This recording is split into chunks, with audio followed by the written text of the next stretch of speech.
Howdy, gang.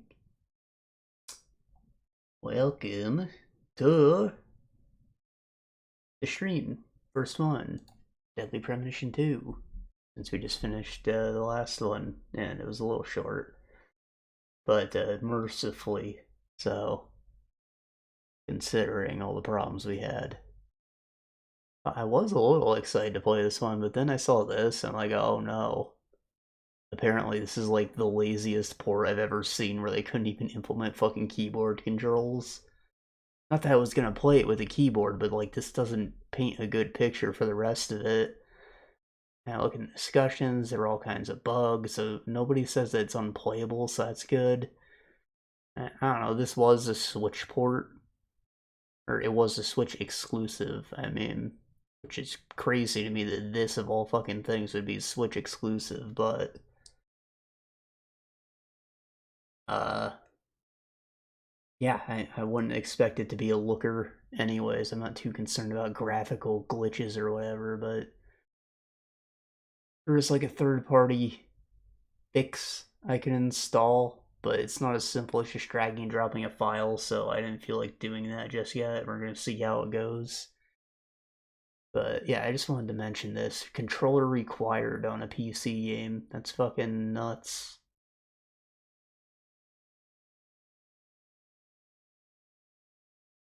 Unless it's Rocksmith, of course. Then you need a guitar. Anyways, let's play. I totally forgot about how every game installs DirectX when you launch it, except this one didn't, I guess. It just took a while. Oh.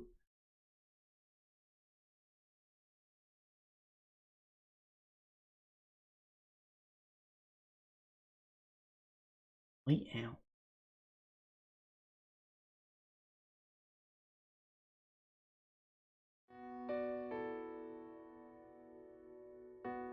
Did I not turn these on, or low volume? Yeah, it was just low. I guess I touch the knob sometimes when I take them off.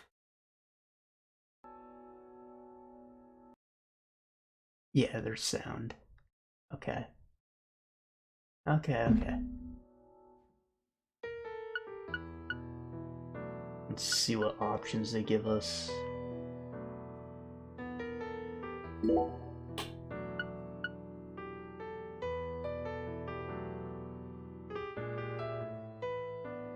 So this is a Switch game, which means that B or circle is confirmed because that's the A button on the Switch controller. I don't like that. Third option.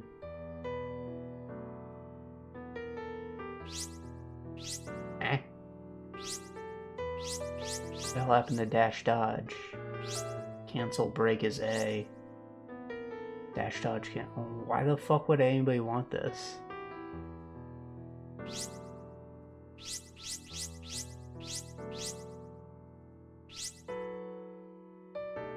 On off skateboard.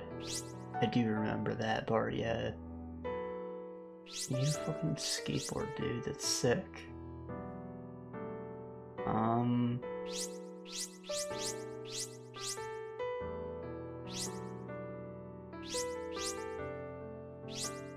Honestly, I hate these fucking pre-setups. Because it's like...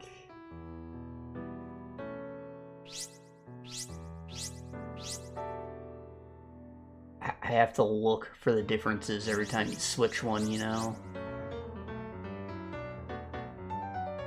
I really wish I could just, you know, bind them.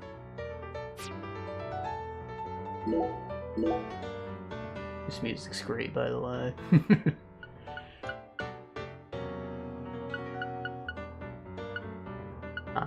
Yeah, that's a whole lot of nothing there.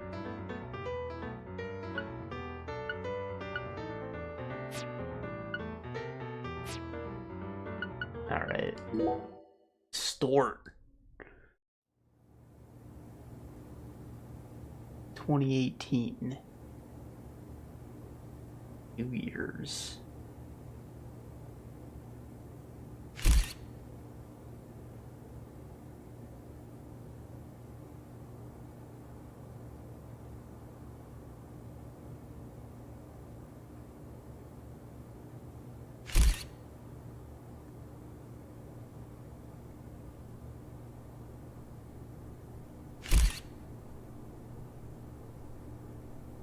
Oh, another thing, it's controller only, but they didn't enable Rumble.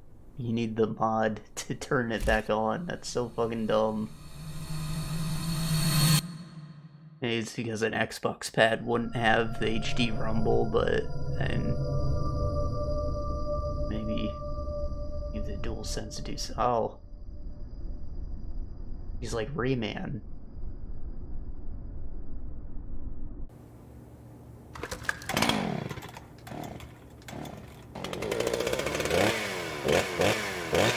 She's already big. Yeah, okay. Why not just like thaw her out?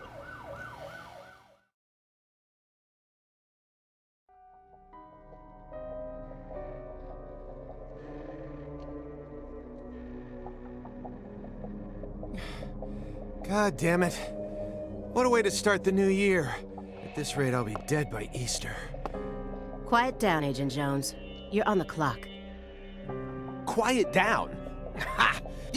You have any She only idea moves on a track, regardless of which direction they push. naked in Havana right now if you hadn't shown up. Soaking up some rays, surrounded by a harem of bikini queens, a mojito in one hand, and a seafood-slathered Havana-style pizza in the other. What did I do to deserve this? Does God hate me? No. The regional... Oh, probably should let them finish talking. Agent Jones, don't let him take control of the conversation. The moment you let your guard down, he'll strike.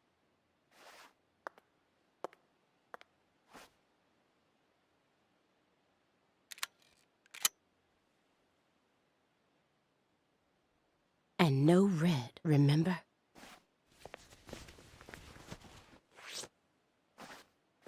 No red. This motherfucker came to work wearing a red tie when they knew no red. It's open. Come on in.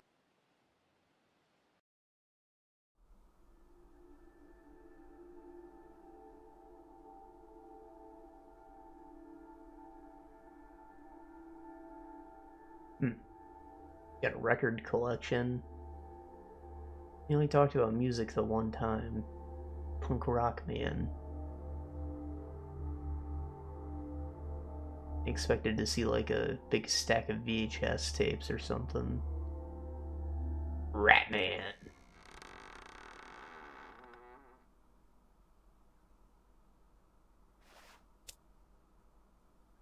You know, is that fucking Doobie?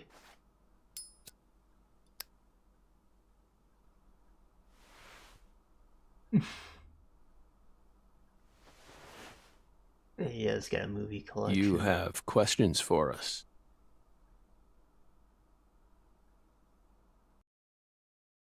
That's why you're here, isn't it?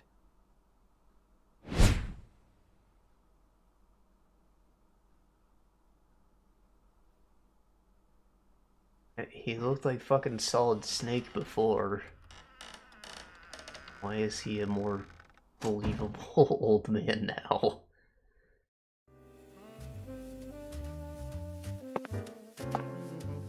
Still can't walk around.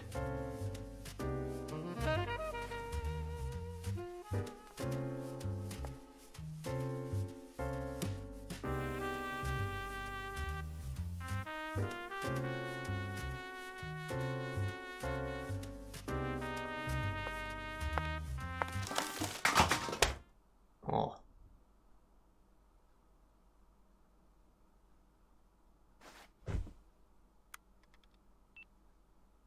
Mr. Morgan, before we question you, allow me to first read you your rights. Anything you say may be used against you in a court of law. Please keep that in mind as you speak. Do we have permission to film this?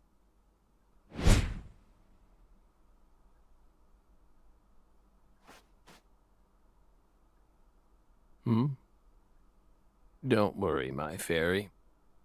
They're free to do whatever they like. Something wrong, Mr. Morgan?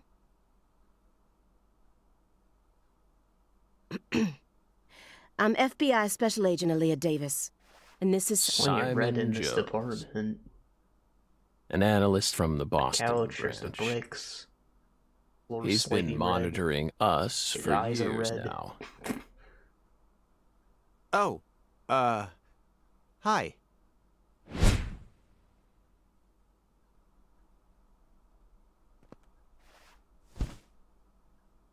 Seriously.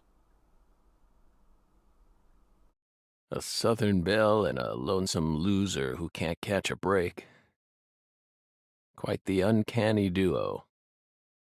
You'd be the perfect stars for the latest video game. Isn't that right, my fairy?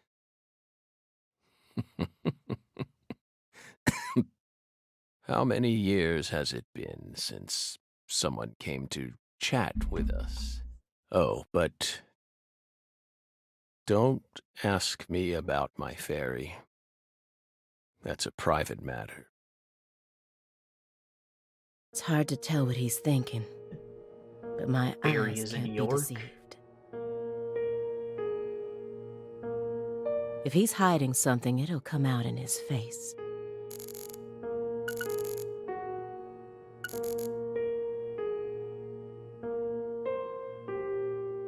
Francis Zach Morgan. He was Okay. once an FBI special agent, an extremely talented one. At least that's what they tell me.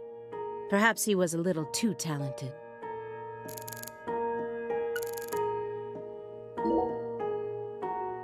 Hey, Belle.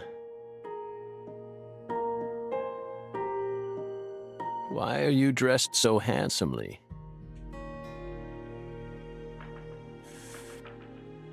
What are you talking about? The thick black accessory wrapped around your neck. That's a male necktie. The color black represents confidence and interest in the self. And your decision to wear a male tie symbolizes your declaration of war against a predominantly male society. Or it just brings attention to your tits since it has to sandwich itself between them. Or perhaps it's a psychological barrier meant to hide the weakness that dwells deep within your psyche. We admire your bravery. I thought you retired from profiling. Bullseye, huh? You're an easy one to read. In order to think with society, a man must first gouge out his eyes and cut off his ears. I wonder if there's an auto advance option, because I keep forgetting. Don't judge a book by its cover.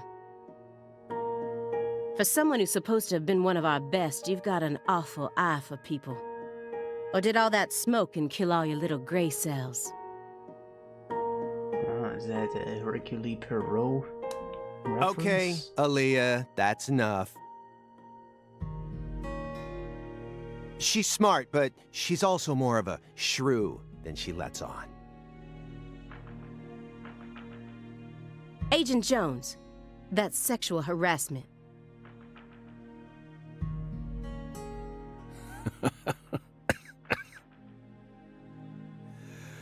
So, Belle, does that barrier of yours also protect you from violent criminals? He's more dangerous than I thought. I can't read him. I'll just have to assault him head-on with questions then. First, I'll try using the files on the table to shake him up.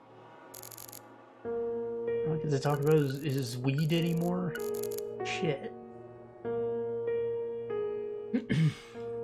I can't even fucking... What the hell?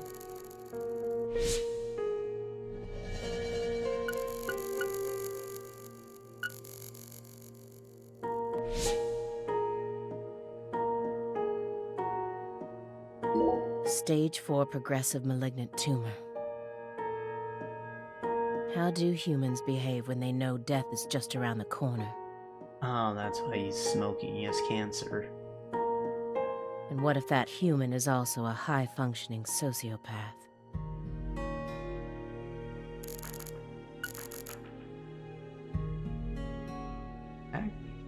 Is he a sociopath? I don't think so. An ornate antique chessboard.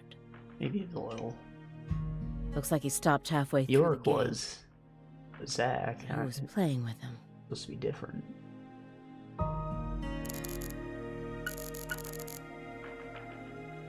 These files are from the case that took place just outside of New Orleans in 2005. The agent who handled the case was Francis Zach Morgan, and now he's sitting right in front of me.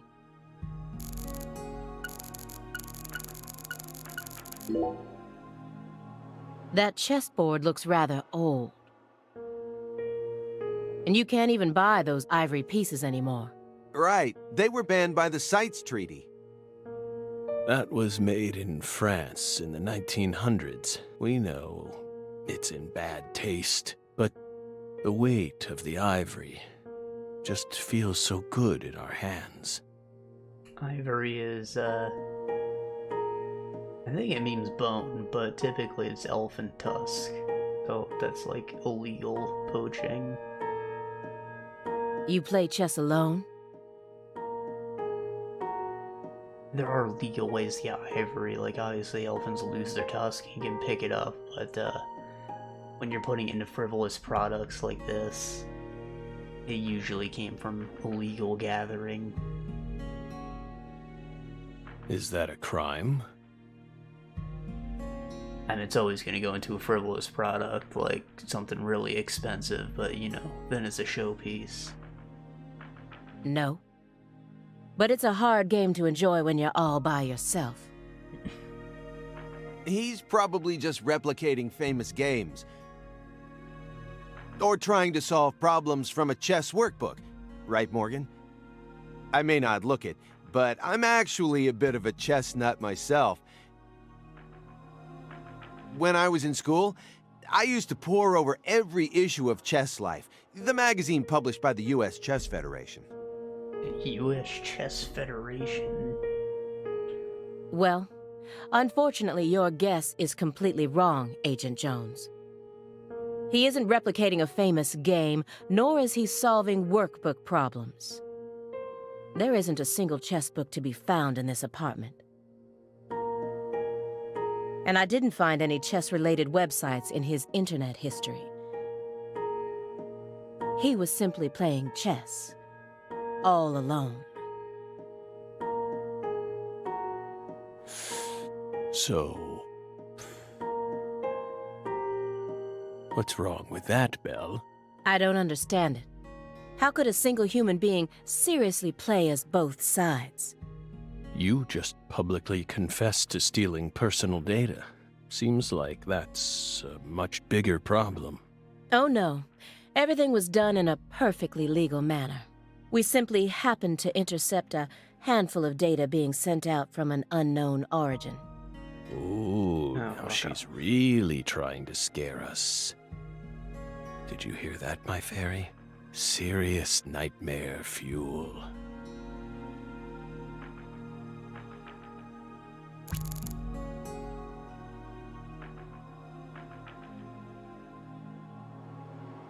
Use vision will deplete concentration. Oh. And it's recharging over time, so I can just sit here hypothetically.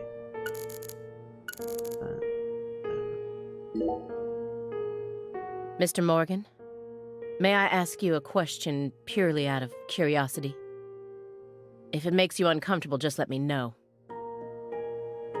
I actually think most of this stuff looks good, but when he picked up that joint, it looked like it was made of glass because it was too shiny.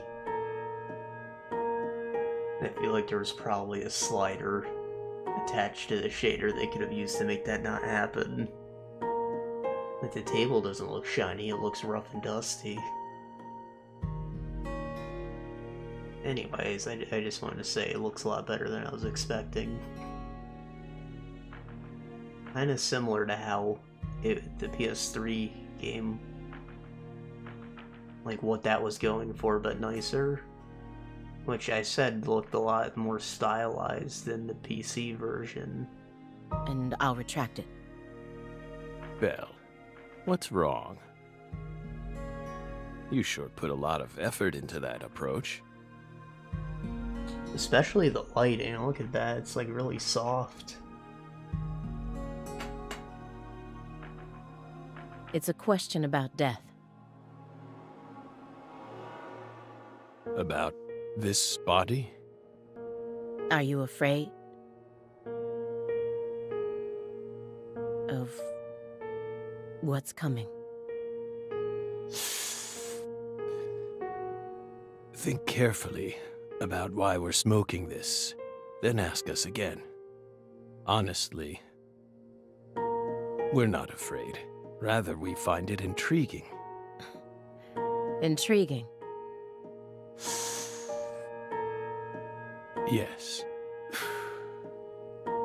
Belle, have you ever been to the Grand Canyon in winter? No. In the dead of winter, the Grand Canyon is terribly cold, colder than you could imagine. A cold that no photograph could ever express. This until you experience it for yourself. If you want to learn more about us, you need to gain more experience, Belle.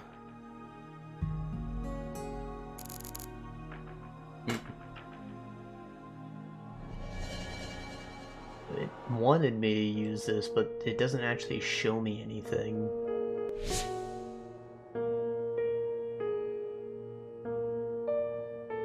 Other than pointing out that these case files were the way forward, I suppose. Do you remember the homicides that took place in Carre, Louisiana in 2005? 2005, Le Carre. We solved that case. Your report states the following. By coincidence, you encountered a serious incident in a town you visited while on vacation. You then decided to steal the right to investigate from the local law enforcement and took over the case. After several more homicides, you managed to apprehend the perpetrator.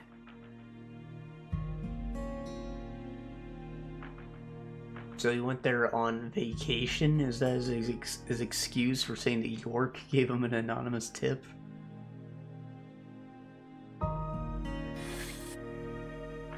Yes. Yes. Yes, that's exactly what happened. We stole the right to investigate from them, just as you said. It all started when the body of a 16-year-old girl was discovered. You arrived in Le Carre immediately after that, didn't you?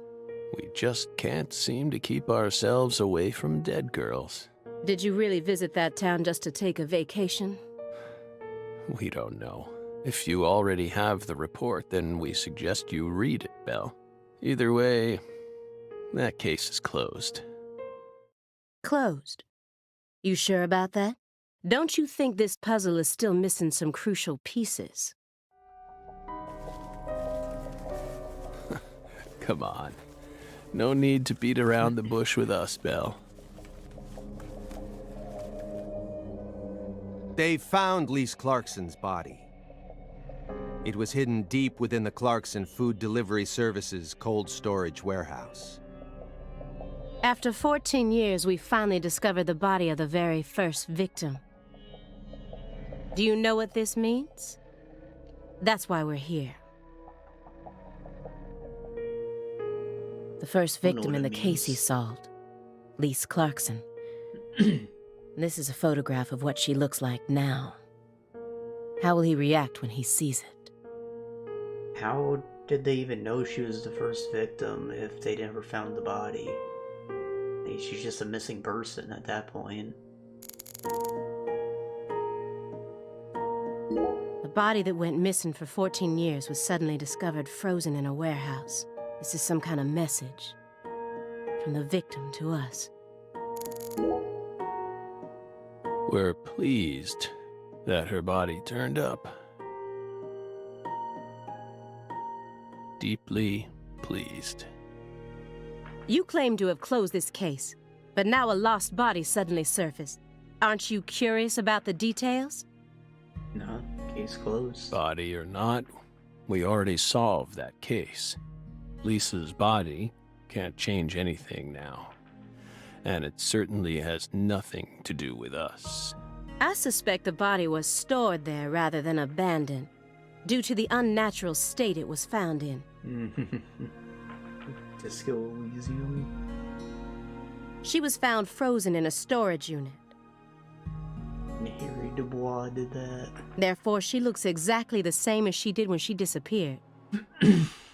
In fact, she's in such good condition that we can even determine the murder weapon and cause of death.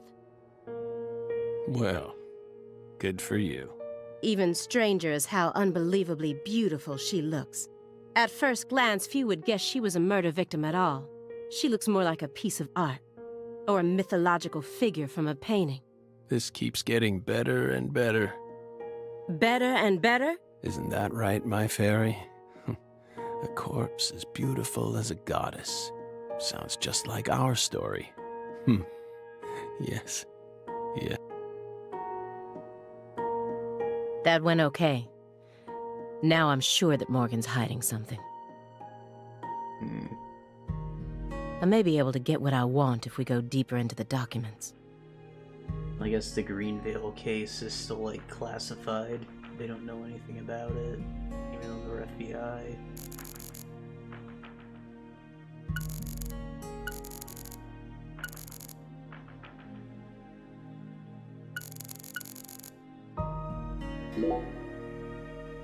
Who is it? This My Fairy character you keep speaking to. I don't have to ask about it. You can't see her? Such bad manners. You barge into our apartment, yet you don't even care about who else is living here.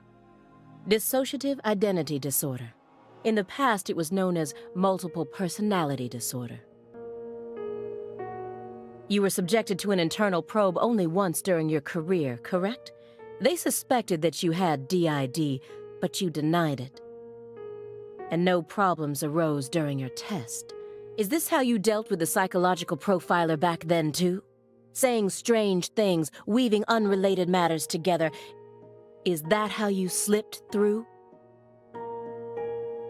You're free to draw your own conclusions, Belle. But my fairy clearly exists. She's been sitting right there, on your lap this entire time. Hey, stop it. No violence allowed in here, Belle. Wouldn't want to scare my fairy, now would we?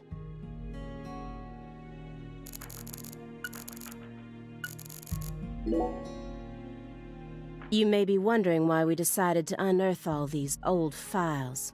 Everything happens for a reason.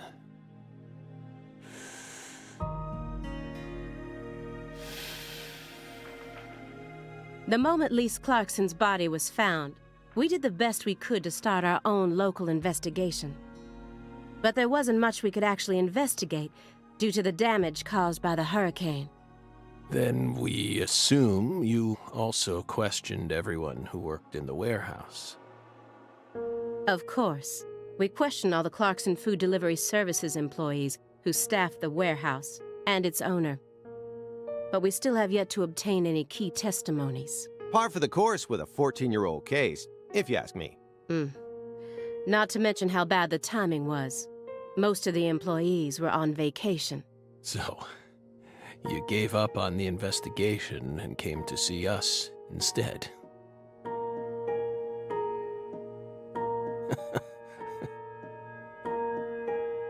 Remember what happened, my fairy? That warehouse, that man, so incoherent, such a pain. Hey, are you talking about the guy who managed the vault where Lisa's body was found? Yeah, I think he started working there in 2005. Remember, Aaliyah? You said he was a pain to deal with, too.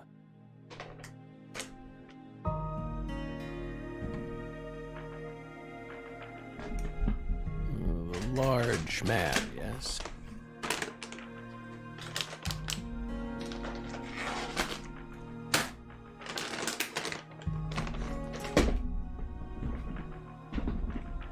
Largeman? No need to answer. If you don't want to. Damn, I thought I had more of these left.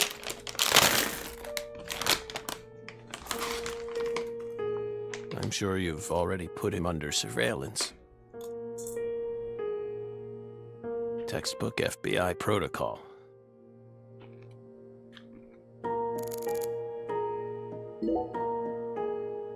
Isn't there someone else you should have talked to?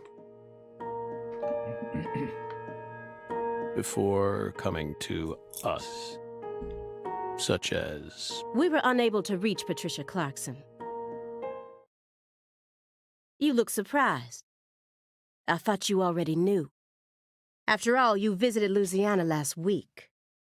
We assumed you met with her during your time there. We haven't been to Louisiana. Not in 14 years. Is that so? We've been right here in our apartment this entire time. That man is our witness. Aren't you, Simon? He's right. He didn't even take a single step outside on Christmas Eve, which means that I didn't get to either. How's he been eating? Are you positive about that? Oh. 2019, I guess he could be DoorDash or something like that. Grubhub. I took the liberty of checking some airline records. Last Friday, the name Billy Bishop was listed on a morning flight out of Boston. That ain't me. This is the fake name you used to use as an agent, isn't it? Could be a real Billy Bishop. A mere coincidence. Yet that's not all. That evening on the same day, a man with a large scar on his forehead allegedly purchased an '89 Cadillac from a small used car lot in Carre. Nice. He reportedly said he wanted something old, big, and strong. The owner of the car lot felt it was a strange order, so it stuck in his mind. Our world is filled with mysteries. Do I look like I own an '89 Cadillac? And they always have the most bizarre timing.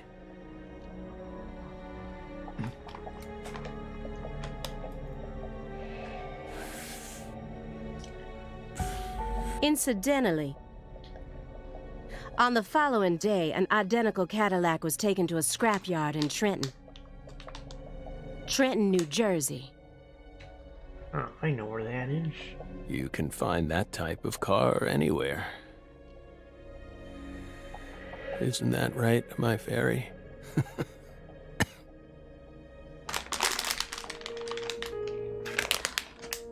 Morgan's right. Everything happens for a reason. Even this messy room. There must be a reason for it, especially when it comes to those strangely tidy spots. They're practically begging me to question them.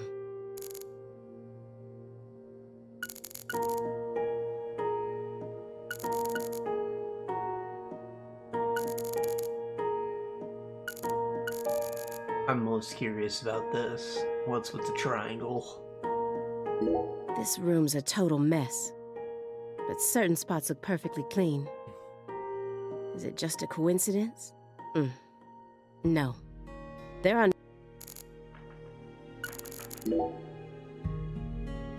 Mr. Morgan, I found several spots in this room that look strangely clean. Did you tidy up a bit because you knew we were coming?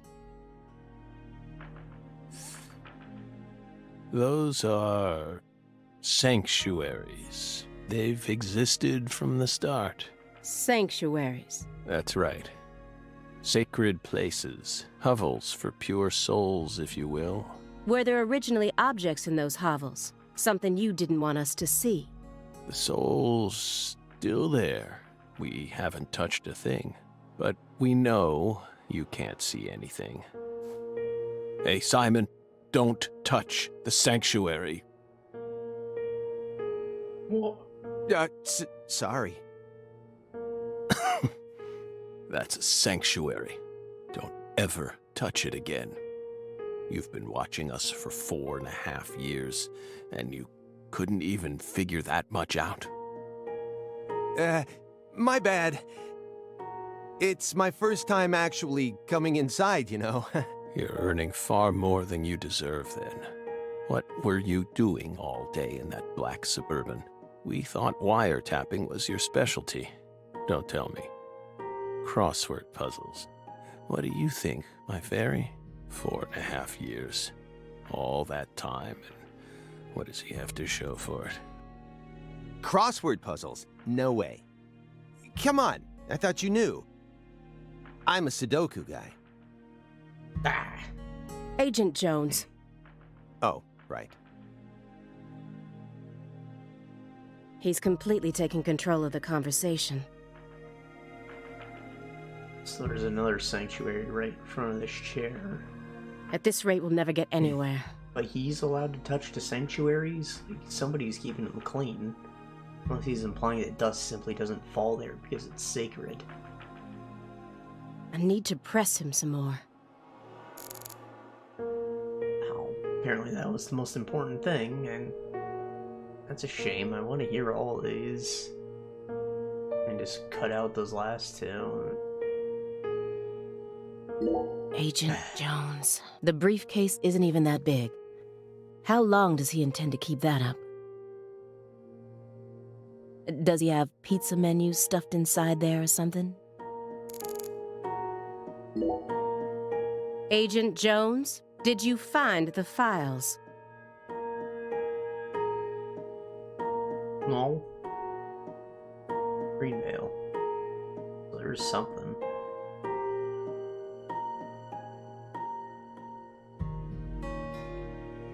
It was officially Francis Zach Morgan. Unless that's just how he filed his report after the fact. I was wanted to see what was on his badge. Do you recognize these files? He flashed it and said his name. Ah, you son of a bitch. Ow! We told you. That's a sanctuary. Let him go! Assaulting an FBI agent is an obstruction of justice! We told you. Go. Ah! Stay back. Stay back. You say no sanctuary. way. I'll get a boo-boo. Stay back. Ah! Ah! Ah! Yeah. He wasn't speaking English. Mr. Morgan? Uh,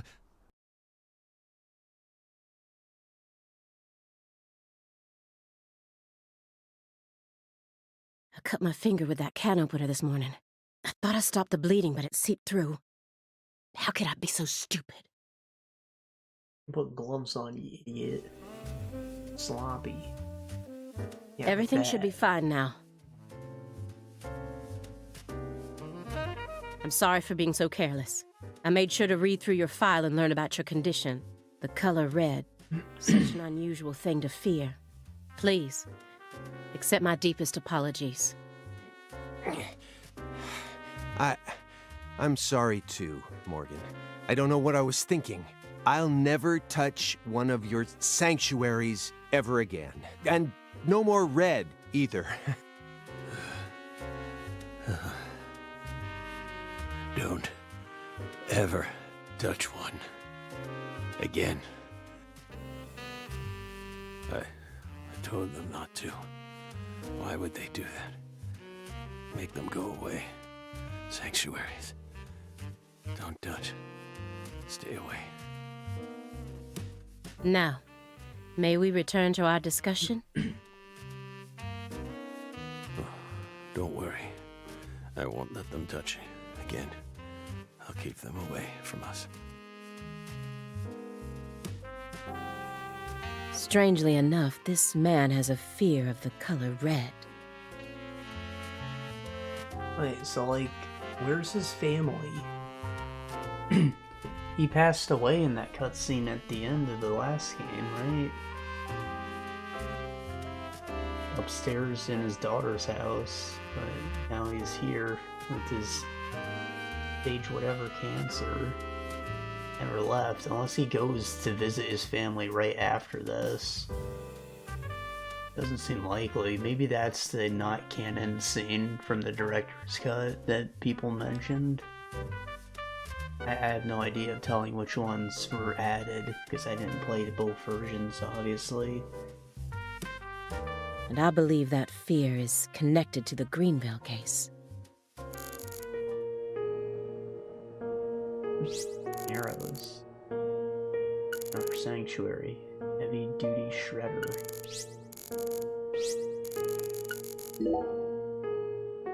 This is a very large shredder. Is there something you don't want people finding out about?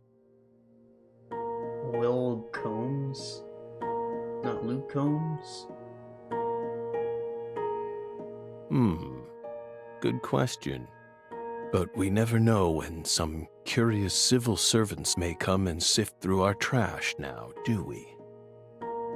You're already retired. What are you so worried about? It's just a simple habit from back when we were still on duty. Didn't they bang that into your head when you were up in Quantico? Some habits are hard to break, no matter how hard you try. Shredder's the cleanest thing in this house. Tell me what exactly the word sanctuary means to you. Sanctuaries are sanctuaries. Nothing more and nothing less. That doesn't explain anything. Why do you wish to know? Just curious. Belle. You're a much ruder person than you initially seemed to be. Don't you agree, my fairy? What do our sanctuaries have to do with the investigation? If you're out of questions, then how about just going home? Hey, mind if I jump in here? What is it, Simon? We hope you've got a real question for us. Well, actually, I'm also a little curious myself. No one's supposed to touch any sanctuary, right? That's what we said. What about you, though? You can't even touch them yourself? Are there any extenuating circumstances? What are you getting at? I mean, I doubt if any of this really matters, but if no one can touch the sanctuaries, then how do you clean them?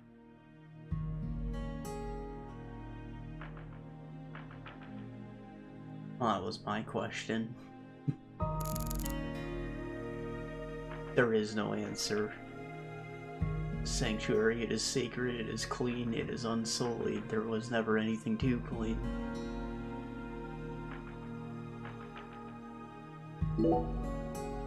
Alright. Mr. Morgan? I'd like to ask you some questions about this case now. We don't want to remember that town. I'm sorry, but there's no way around this. I remember hearing about this case on the news when I was still a student. A high school girl named Anna Graham was murdered and the FBI stepped in to take over the case. I also remember it becoming a sprawled investigation due to evidence found in the victim's throat. He was in high school? Eek. That makes the whole thing even worse. Is that correct? After that case, you went on sick leave for 2 years. And when you returned, you requested to be switched over to desk work. What happened? That's a private matter. None of your business, Bill. Were you traumatized? It's a common problem with prolific agents such as yourself. But there's another possibility that may make more sense. Perhaps you simply finished making preparations. For what? What are you getting at? Thinking too much about something will always turn it into a problem. The Greenvale case. Don't you think it resembles the Luke Carre case? Oh. Well, I did see a red tree on the cover. Read the report. I kind of thought all the seeds, like, shriveled up when he killed Kaysen, though. We have nothing else to say. unless there's another creature I like just that. need one more push. One more thing that can summon up the past. Home in a jar. Is he making mead? The silver clock in that trash pile. That's right. John Harrison's 5th chronometer, completed in 1770. After many years, he completed it and presented it to the Board of Longitude in order to end their feud with him. That's only a replica, of course. You like clocks? Clocks are amazing. Prime fruit of the human race's intellect. We took the invisible idea of time and manifested it in these. Yeah, I love clocks too. Absolutely fascinating. I disagree. Oh? Why? Is that why crazy people always got an obsession with clocks? Time is valuable precisely because it can't be seen. Yet nowadays, people can't tell what time it is unless it's measured in numbers. Talk about idiocy. I don't mean to side with the Board of Longitude, but remember, humans used to cross oceans with the stars alone. We have our eyes to read moon charts and study the sky. We don't need clocks. What if it's cloudy or storming? All you need is courage and a love for adventure. Hear that, my fairy? Courage and a love for adventure? Come on, Belle. Surely you know how many lives have been claimed by your pals' courage and adventure. Hey, hold on a second here. That Board of Longitude thing, what the heck is that? I mean, I've heard of it before. I'm an FBI analyst, remember? I just sort of can't remember it right now. I know what it is, really. Yeah, shut up. I'm telling the truth. Come on, Aaliyah, back me up here. Aaliyah?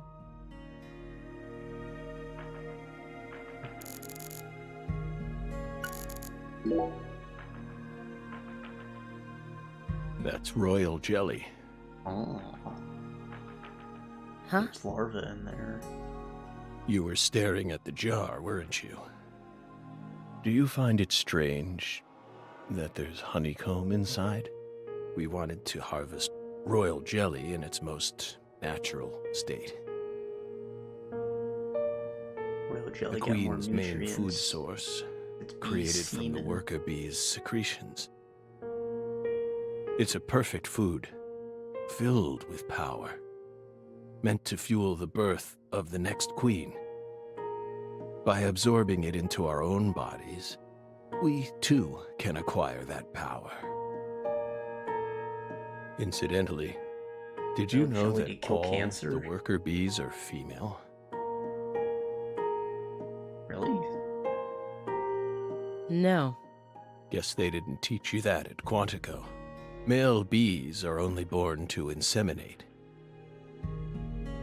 That's wild. And they're born from unfertilized eggs to boot.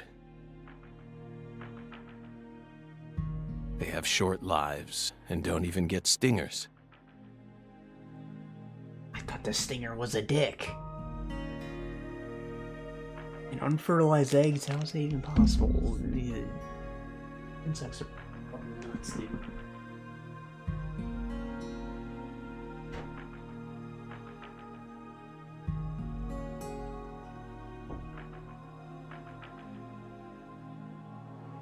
Ugh. Sort of feels like a glimpse into the future of our society, wouldn't you agree? Women are gifted with the power to conceive, give birth, and nourish their children. Yeah, that's what they want, isn't it? It just tells the men are fucking trash and not worth anything, and then we all become women. But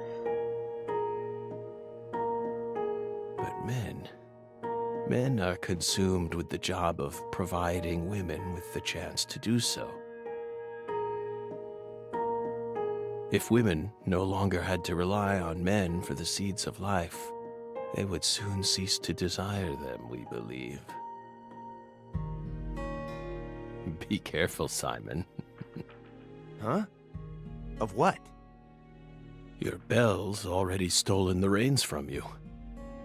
Yeah, you're obsolete, Simon.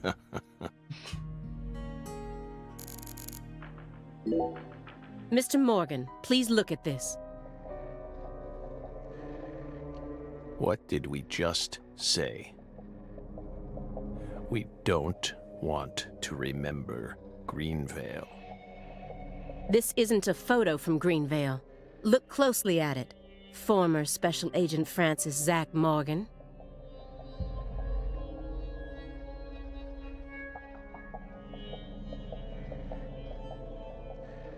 This Tree photograph monogram. predates Greenvale. It's from the Carre case you worked on in 2005. Red tree. Okay, so this game is a prequel then. Or it's both, but the Carre case that we're going to be playing through is before Greenvale. Red tree. Yes, a red tree. Greenvale wasn't the first place you saw one of these. The Greenvale case and the Lise Clarkson murder case. They're connected by these red trees, aren't they? Red trees. Both places. Growing. Roots. Seeds. Answer me. What are these trees? Red trees. They are. I want the truth. Tell me everything you know. The red trees. You really did your homework. Well done, Belle. You're good. Damn good. Are you ready to talk now? I want to know what went down in Le Carre in 2005.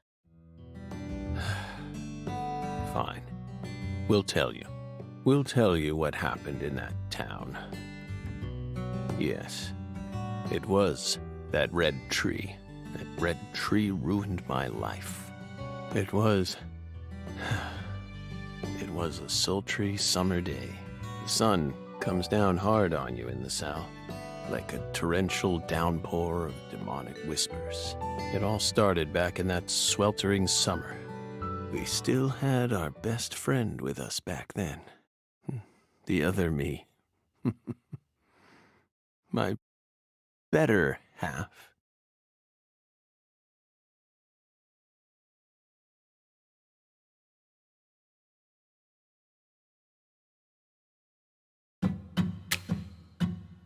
Yeah, that was long.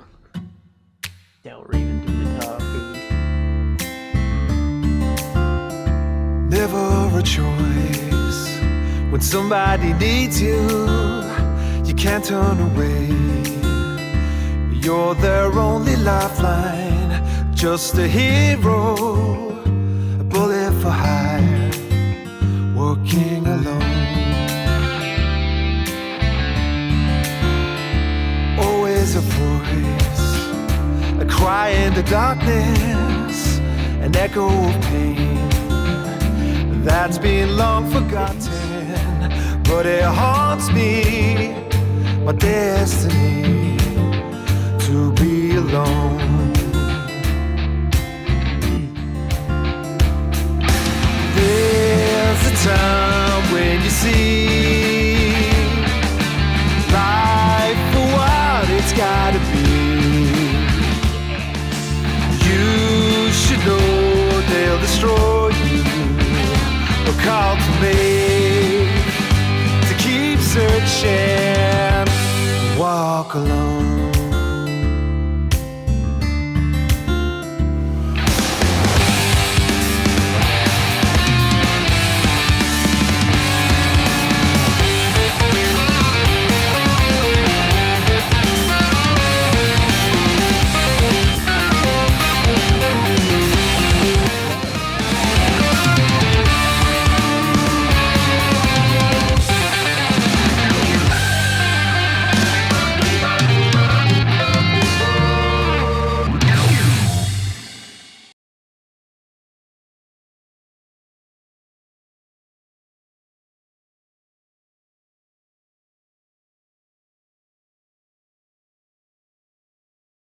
Canada.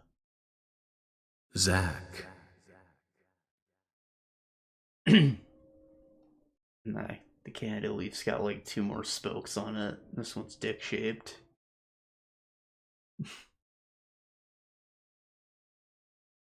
Zach. Can you hear me, Zach?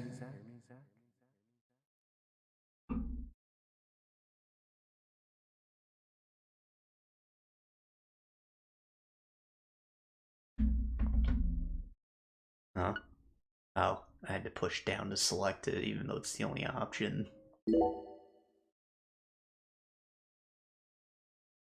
There you are, Zach.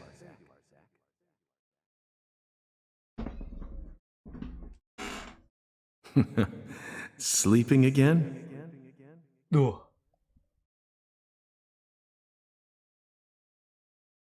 Well, rise and shine. It's time for us to head back out into the chaos. Chaos.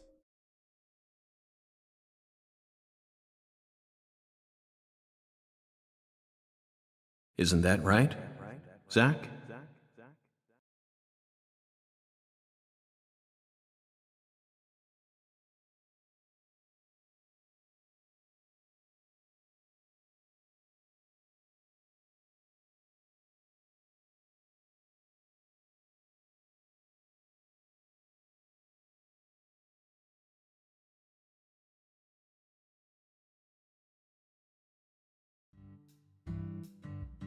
Wonder what that subtitle means. 2005. Number. Like Carre, Louisiana. We're in that hillbilly south.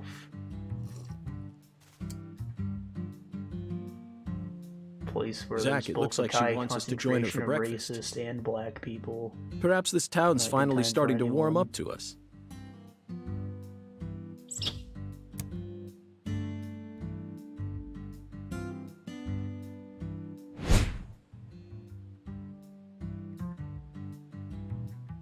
Look at that, Zach. She's welcoming us with open arms. Or- She's even suppose willing to that didn't share come that out tasty right, but you know morsel what with I us. mean. What an honor. Nobody likes each other there, that's what I'm trying to say. Hurry up and chow down, mister. Unless you like your breakfast stale.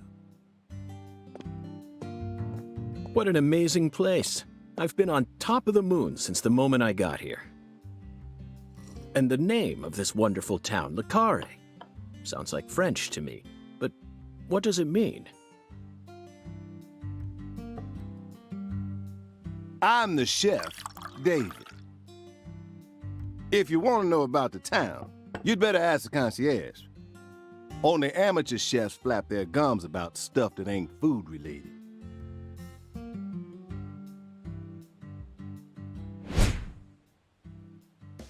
David Jawara.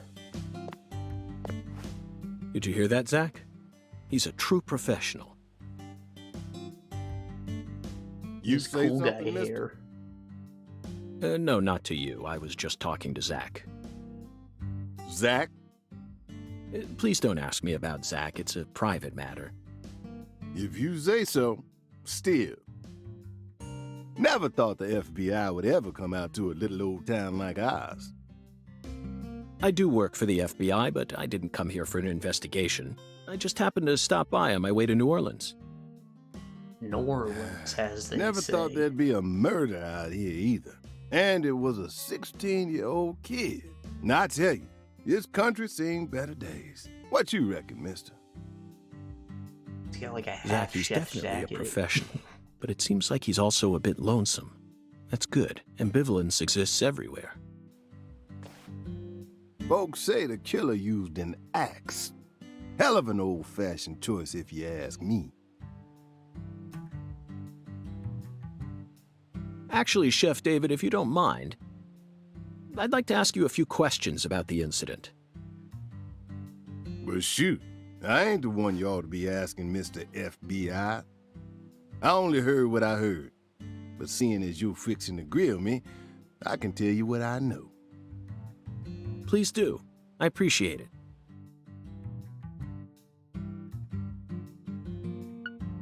What do you know about the victim? You said the victim was a 16-year-old. Did you know her? Well, sure. I reckon the whole town did. That's a little creepy. Meaning? She's Lise Clarkson, the little grandbaby of the Clarkson family. The Clarkson family? As in Kelly? That's right. You ain't seen they sign on your way in here?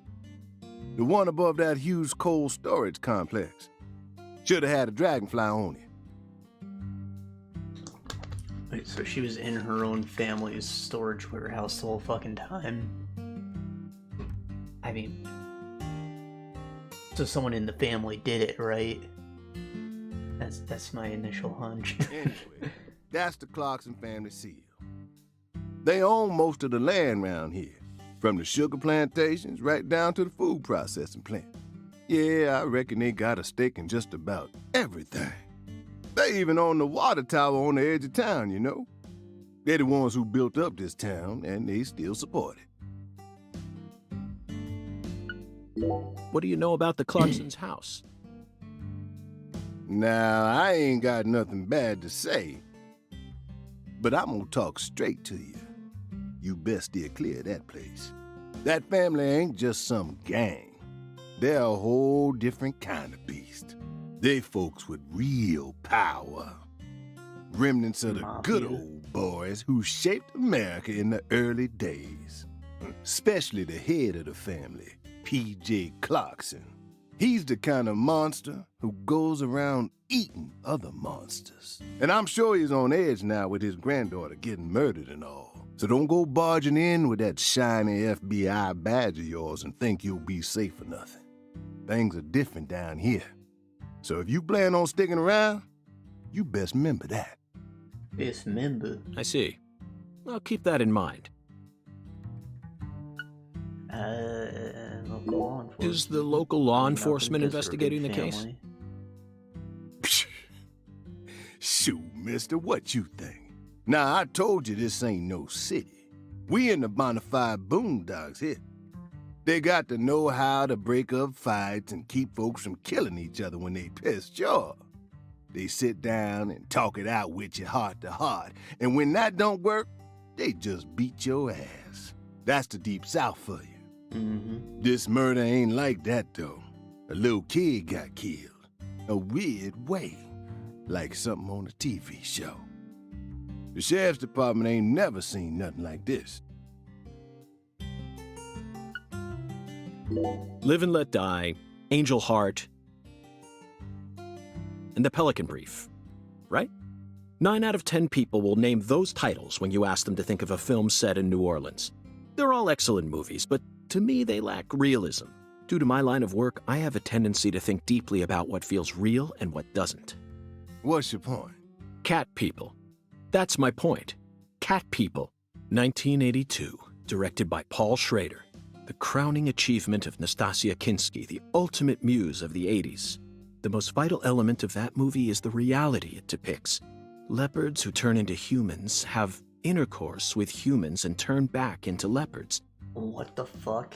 Then they can only turn back into humans again if they mutilate their lovers. What? So they fuck, turned into a wereleopard, and then they have to bite the dick off? If they want to be human again? I was awestruck by the sheer reality of it all. What? You mean like it's symbolic? Or how it's all fun and games until things get serious and then it's overcomplicated for some reason and you fucking hate each other? And then you're only happy again when you split up? Understand? I'm talking about hyper-realism. After watching it, I felt like I just had to experience the world of Cat People for myself. Oh, I see. It made him think it was... That's why I decided to visit New Orleans. Oh. Another vital element of Cat People is the presence of Malcolm McDowell. Malcolm McDowell from Blue Thunder. Talk about a masterpiece. Listen carefully, David. Only an amateur would call A Clockwork Orange his best movie. His best movies are cat people and Blue Thunder. Period. You need to remember this, because it's the truth. Whatever you say, mister. So, what's your point again? Never mind, don't worry about it. I already covered all the important parts. You notice how the chef is floating?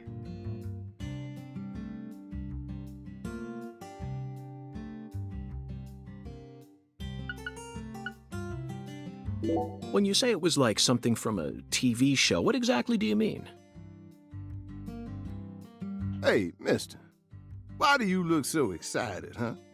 Like a kid asking Grandma to read him a fairy tale. I just can't seem to keep myself away from young women who died in bizarre ways. Well, I ain't seen it with my own eyes, but folks say they found the body hanging under a bridge on the bayou. Oh, like the one found outside of Valentine? And under that bridge, there was some kind of altar. An altar? Like something they use in black magic. Something horrible. Voodoo? Nah. Oh yeah, that's the other thing. They got the Haitian gang down here in New Orleans. Voodoo boys and such.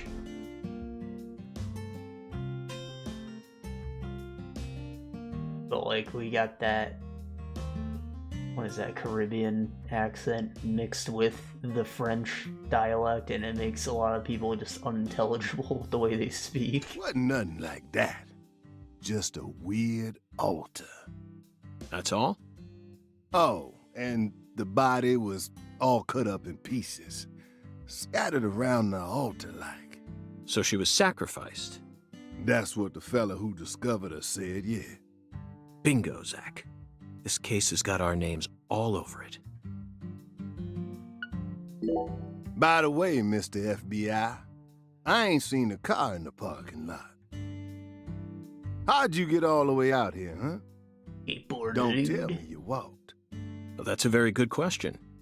Chef David, you've got a sharp eye. It's true that I didn't park my car in your parking lot.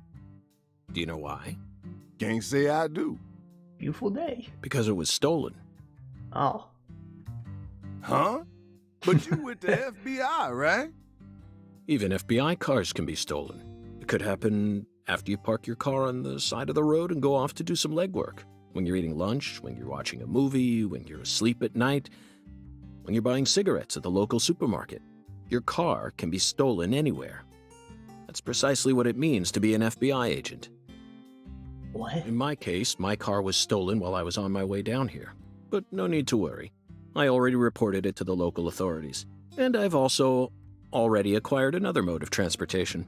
Another mode? Want to hear the details? Not really.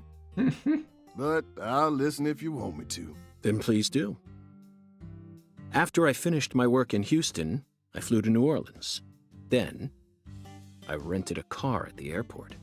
Whenever I visit the West Coast, I always rent a convertible. Especially in California. But now I'm in hot and sticky Louisiana. So, I decided on a brand new hybrid car with a fully equipped air conditioning system. Yep. Can't deal with that humidity. A hybrid car? Oh yes, they're marvelous. Vehicles that utterly defy everything you think you know about cars. Now, in the year 2005, it feels like we've finally entered the 21st century. Stomp down on the gas all you want. The engine won't make a sound. It's silent? At first, I felt like the landscape was moving past me on its own. Give it a few more years, and I'm sure we'll start seeing cars that run purely on electricity. Who knows? In a decade or so, electric sports cars may end up lining the parking lots of Silicon Valley. I can see it now. It's the world of The Last Starfighter. 1984, directed by Nick Castle. It's famous for being the first film to utilize realistic CG, but I couldn't care less about that. See, I was mesmerized by the beautifully refined mech designs. It even made me wish that I could be one of them myself, especially the Gunstar spacecraft. No other sci-fi movie has ever had. So, where'd your hybrid car get stolen? Sorry, I got off topic. I noticed it was missing after I finished my lunch and walked out of the diner. Incidentally, this diner was located at the entrance to a small town just south off the I-10. I went out to get back in it, but my hybrid car was nowhere to be found. I remembered exactly where I parked it, right between a blue pickup truck and a hedgerow. But when I came back from lunch, it had completely vanished. In short, someone stole it, and in its place, they left me this.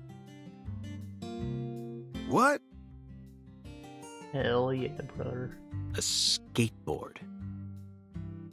A blessing in disguise. A skateboard? Yes. While I was sliding my lunch into my stomach, someone was busy replacing my brand new hybrid car with a wooden board attached to 4 wheels. Remarkable, don't you think? So then how did you get here? By riding the skateboard, obviously. Why do you look so surprised? No, I couldn't ride the board very well at first. But by the time I hit the 3-mile mark, I'd more or less gotten the hang of it. By the 10-mile mark, I'd even learned to do a few tricks. You're not just concerned with getting to your destination. It was a journey of self-discovery. Not even I knew I had this latent talent sleeping inside me. This summer's gonna be another hot one. It's supposed to get over 95 today. Watch out you don't go getting heat stroke. The least Clarkson case needs us. Don't you think so, Zach? The cat people are what guided us to New Orleans. We should be thanking Malcolm McDowell. Once we get home, let's watch Blue Thunder again. I've still never heard of Blue Thunder. Is it really his best movie?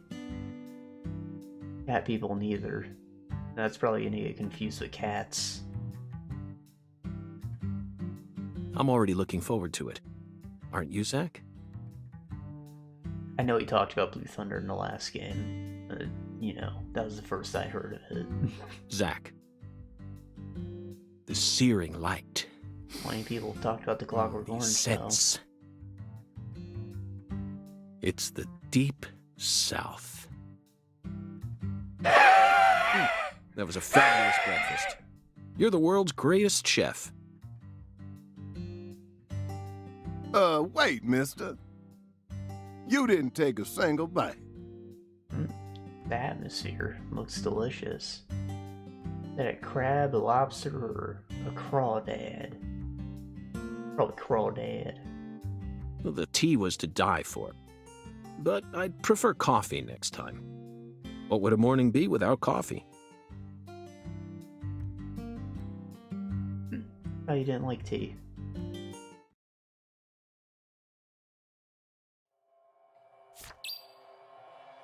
Opening the case. Return to York's room and review the case. All my pajamas.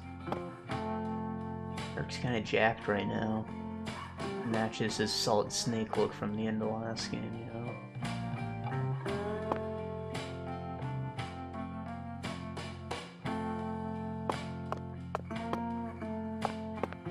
A little short, too. I've only got this guy to compare it to, but I don't know. Proportions-wise, I'd say he's like 5'8". Probably packing an absolute sledgehammer. Look at that fucking run. I'm gonna get you, bitch. I'm gonna get you, bitch. Oh shit, he has stamina.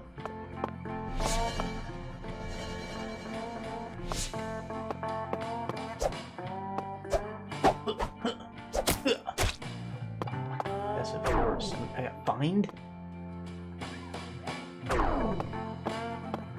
No.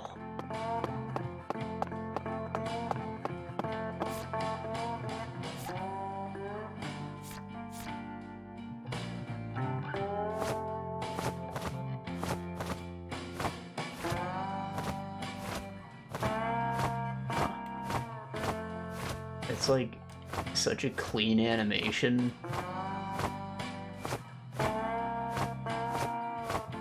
Not that the leg bend doesn't look weird, like look at that. Unnatural just a little bit at the joints, which I couldn't do better myself honestly, but Just like the only moving part is that one leg, really.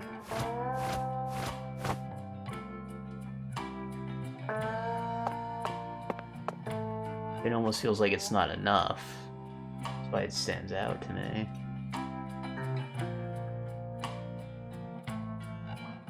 Tutorial, the red room. Pause allows you to enter the red room. Inside, you can access the following: your journal, your inventory, config, middle screen album, Blurderis albums. I don't know what that means. Flowers? Or maybe a camera? Guidebook.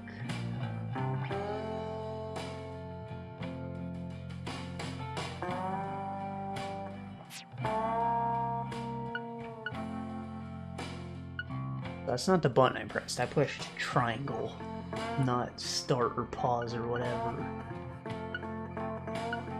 I can't access config. Oh, here we go. All stuff that you wouldn't necessarily need are over here. Oh, I'm not used to that.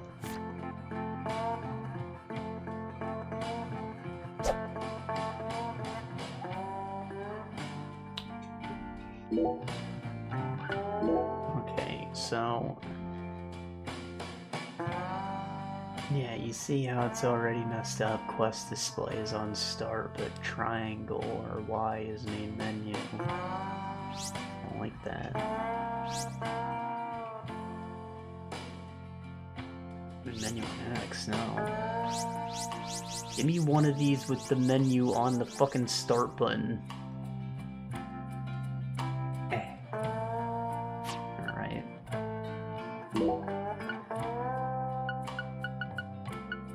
No auto advance on the text.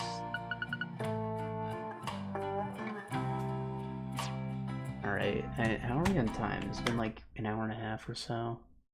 Yeah. I went to the bar earlier, so I kind of got pissed right now. I'd probably take another break. Hearing it smell herb.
Okay.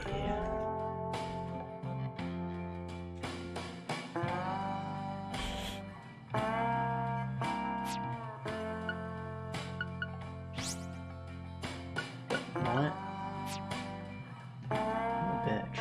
Hate these controls. Discard items carry up to 30 different items to start, but your inventory can be expanded.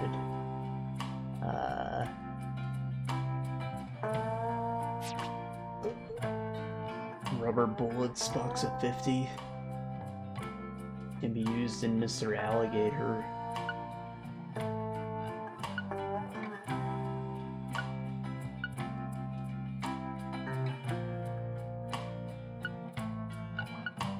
First aid kit, some coke. Does that say coke? C-O-K-E?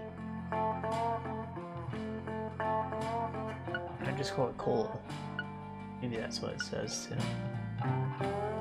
Feather cigarettes, he's not smoking heavy.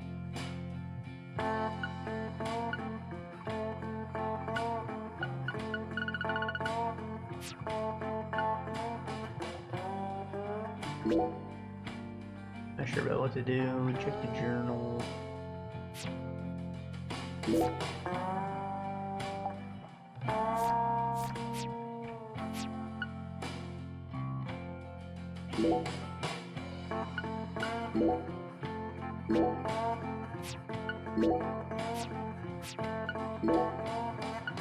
Amps.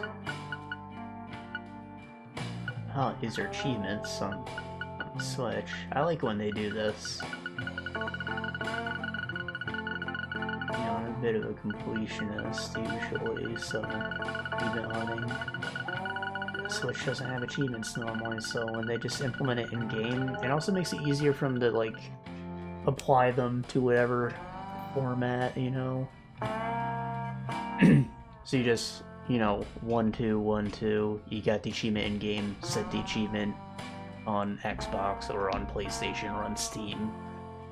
It's easier to hook up and having them exclusively on that platform and having like redo them individually for each thing. I think it's good practice.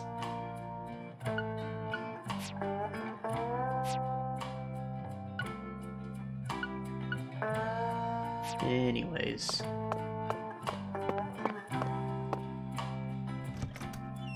I forgot this one's like low-key an RPG, like you go beat up squirrels and shit for experience.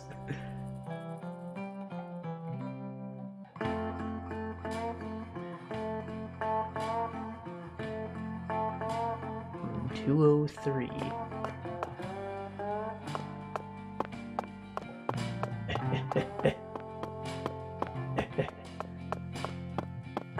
Run Psycho probably looks a little less weird when he's holding a skateboard in one hand.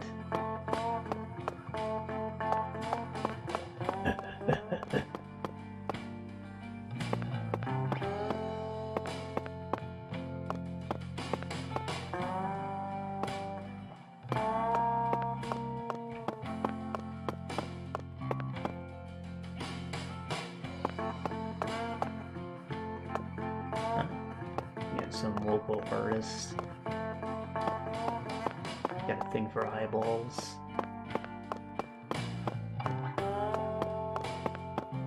And there is a little charm to them. I wonder if those are like your kids' paintings or something from The Office. Or if those are real paintings.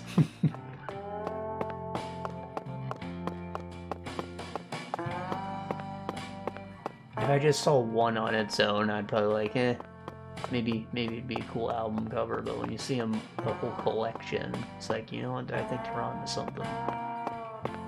Anyways, here's the room.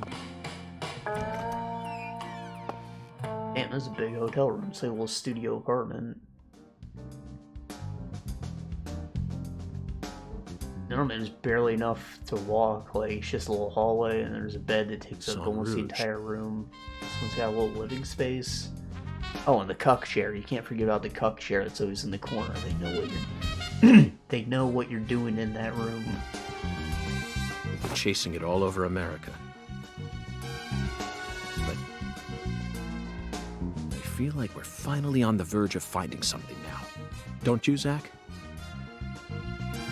I think it's about time we ordered a new briefcase.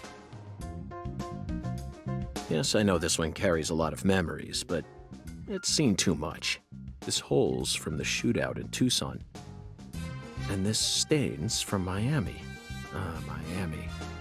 Now that was a fascinating case. Billy, our perp, cut his own torso right in two. What?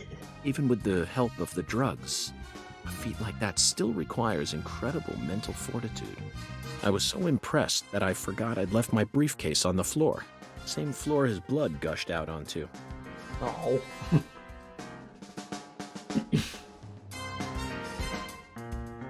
I know, Zach, I know. Now isn't the time for a trip down memory lane.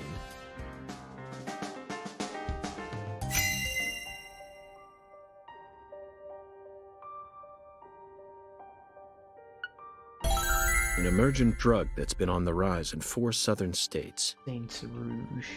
Is it like ground up red seeds or something? It just looks like a sort of red powder. Or maybe that's it in a handkerchief.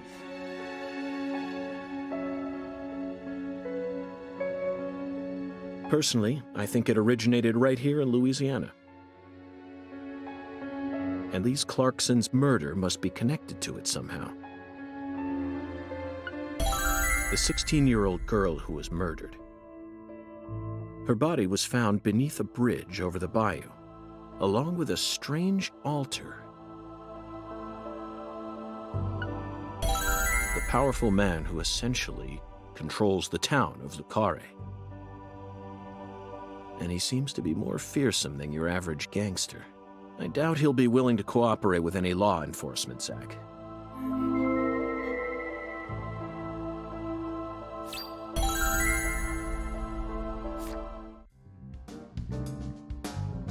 You know, I keep thinking about that movie. Do I get to Stopped fill the see fort on out our way throughout the here, game? Zach. That's fun. The Island, 2005, directed by Michael Bay. For a movie being shown at a cinema complex, it was surprisingly artistic. An experimental setting mixed with hard-hitting drama. And no explosions? It was art house sci-fi. That director's going to change the history of art house films. Are you following me here? This is another special film that's setting a new standard, just like Star Wars and Blade Runner did. This is a turning point, Zach. You may be witnessing the birth of a vital new word that will soon become a part of film history. Yes, this single movie may be responsible for creating a whole new genre several years down the line, a genre known as island movies. I sure like the sound of that. Don't you, Zach? No. No, that's like saying fucking Strand game. As if Paperboy wasn't a Strand game.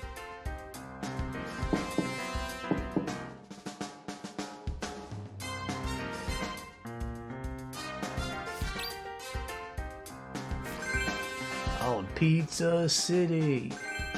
Adult Swim games? Hell yeah.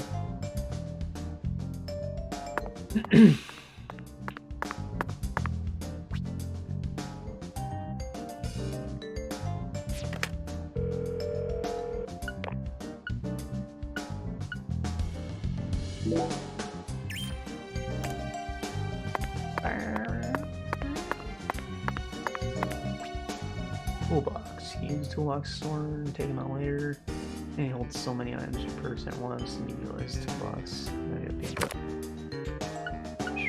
I've got shit in toolbox already. Oh, yeah, Bob's butter cookie, hell yeah.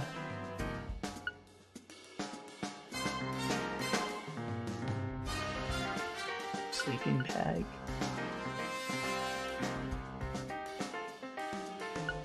Antidote. I should probably have this on me, right? Unless I already do have one.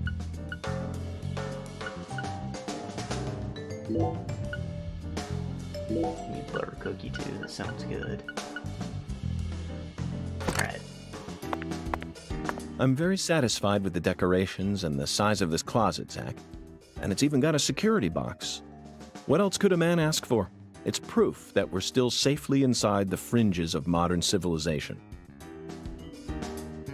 That's a cool painting. Use closet change clothes and send clothes out for dry cleaning. If you wear the same clothes too long, they become dirty, so make sure you clean them regularly and properly groom yourself. Note that you will send one outfit out for dry cleaning. You won't be able to wear it again until it's delivered back to you.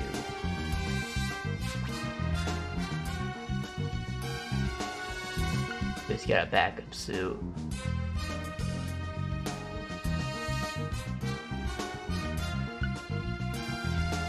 Alright, we'll keep this one on then.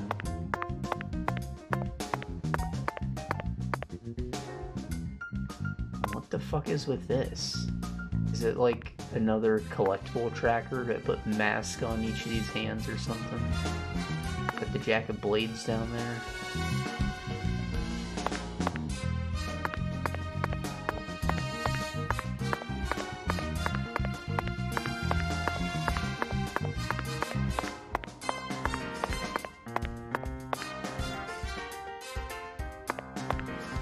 Feels like a place you might actually come back to sometimes. That's cool. chef? Hey there, chef. What's cooking? Chef, what are you talking about, sir? I'm the concierge, David.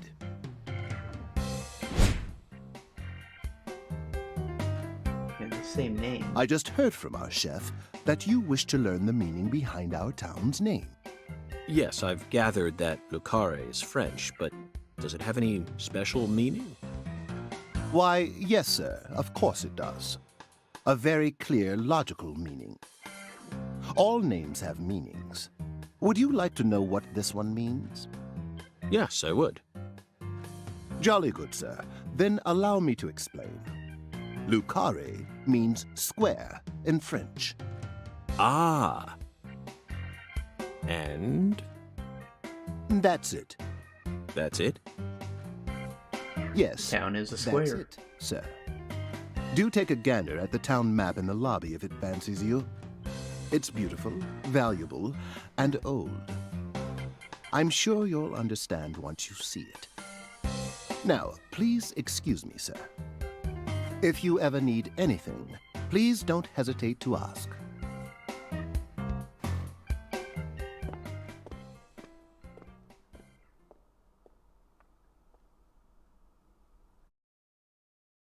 Did you see that, Zach? That was clearly David.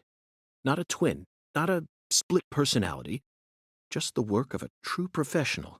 It's bizarre, but I can understand it. Remember what they say, the job makes the man. So like, he identifies as just the chef or the concierge.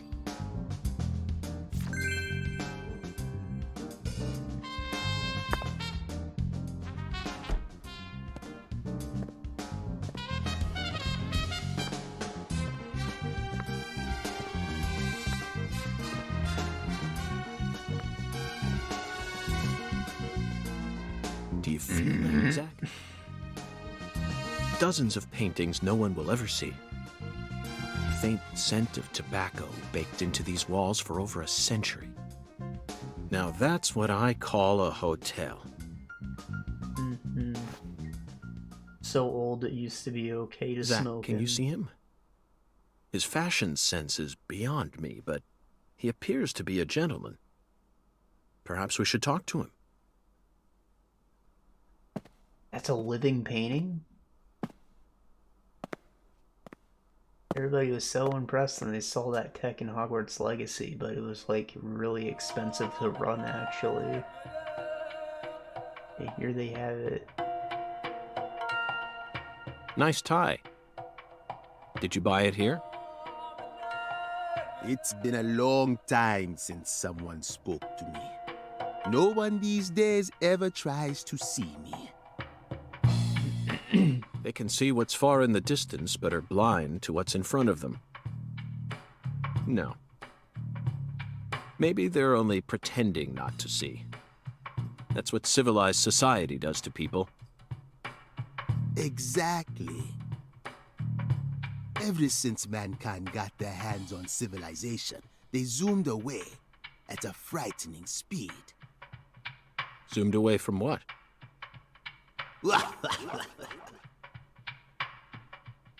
Don't be a fool. You know the answer. As for me, just call me Hoongan. Oh god. Hoongan. The title given to a leader in a certain religion. Is that what you are?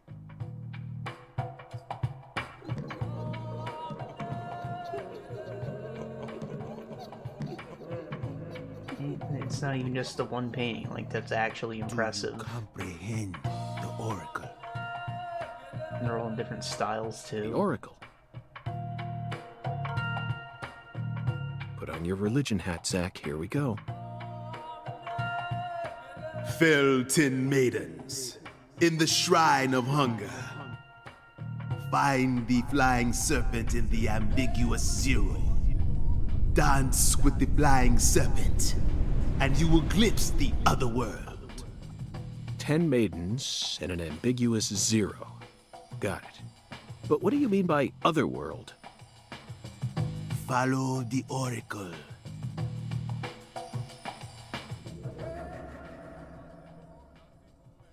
Was this his first case with the red seeds then? He doesn't know about the other world. Zach, did you hear all that? Looks like we've already taken our first step into chaos. But such is our duty. We need to accept the chaos, let it inside, then carefully dismantle it piece by piece. And after we've put all the pieces back into their rightful places, the truth will reveal itself. Let's capture the truth and present it with a shiny pair of silver bracelets, Zach.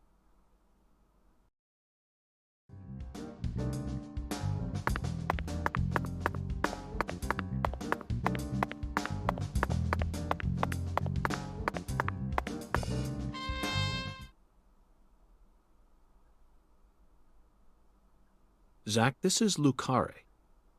I think I'm finally starting to understand what our concierge was trying to say. You can tell this town was built by a very methodical person. No, wait. Maybe they just didn't care, and that's why it ended up this way. It's just another symbol of mankind's obsession with molding nature to fit our own rules. Difficult to force something into a square, you know? Try and do that in like Minecraft or whatever, and you just end up with Zach, an uninteresting house, and you did a lot of work with digging. Really should have been working with the terrain the whole time. Despite all the dramatic build-up, it's little more than a childish riddle. Heartwarming, really. Exactly the kind of feeling one gets from the good old-fashioned countryside. Now let's start by tracking down those 10 maidens. The Oracle gave us a place and an act. We need to go to the Shrine of Hunger and fell 10 maidens. Now where in this town can one satiate their hunger? The hotel and where? And the 10 things that need to be knocked down. Simple, right? I mean... The answer is bowling. The shape of the bowling pin was based on the feminine form. The 10 maidens are the 10 pins. But a place where someone can both eat and bowl at the same time. I'm skeptical as to whether we'll be able to find such a place in a backwoods town like this. I feel like you should have saved part of that exclamation for after I picked it. Alexis's Diner and Lane. This is an interesting concept, though. This is it, Zach. There are even A pins and a diner bowling ball on and the a sign. bowling alley. I bet we'll be able to eat some Cajun cuisine and bowl there. Maybe even both at the same time. Nice job, Zach. I knew you'd be able to find it. Now for the other oracle. There's no flying serpent on this map. Could it be a contrail or perhaps a dragon? I'm sure we'll find out later. First, let's just figure out where we need to go. Maybe a river or a Chinese Do restaurant. you know what the ambiguous 0 represents? 0 is usually treated as a base number, but under what conditions would a base number be ambiguous? The answer is temperature, Zach. Yes. 0 degrees Fahrenheit is minus 17.7 degrees Celsius, and 0 degrees Celsius is 32 degrees Fahrenheit. You'd be hard-pressed to find a more ambiguous 0 than that. The Clarkson Food Delivery Service's cold storage warehouse. That's got to be it. Even with this blazing sun in the sky, they can easily keep the temperature below freezing. Be honest now, Zach. You knew the answer from the very start, didn't you?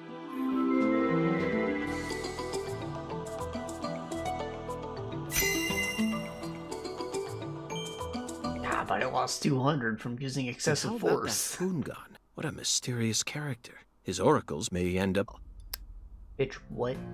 If you're dying to smoke, head out the entrance and you'll find a smoking area in the rear parking lot. Don't tell me. You're the At your bellboy. service, boss. Are you good friends with the concierge and the chef? We work at the same place, yeah. But, I can't really say whether we're good friends with each other. We're all professionals, though. Nothing more, nothing less. I believe we've struck gold here, Zach. It just screams Deep South, actually. No, it doesn't. this is all his charm. So, if I want to smoke, I should go out the entrance and around to the rear parking lot? Bada bing, bada boom. Okay. I'll play by your rules. Why do you smoke in a hospital?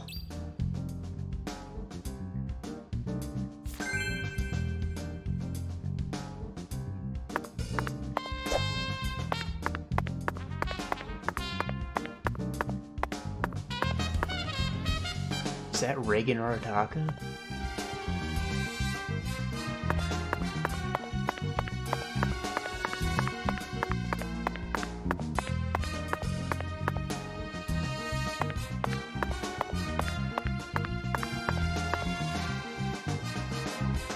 Zach, here's another perfect symbol of the human condition. Hunting trophies. And it's a buffalo hunting trophy. Now that's a surprise. I've seen several trophies made out of human skin, but never a buffalo's. Looking at him brings out this strange feeling from within me. Yes, the very same feeling I got when watching a certain film from 1984, directed by Peter Hyams, 2010.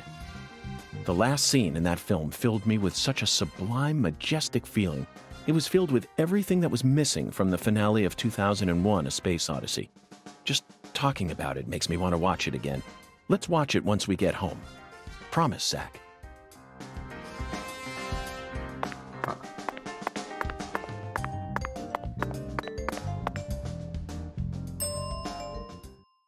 We always strive to provide our guest with the finest of service, sir.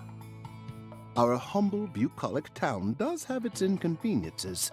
Shopping, in particular, can be a bit of a slog. Therefore, we decided to provide a modest selection of daily necessities right here at our very own front desk. Great. Sounds convenient. Exactly.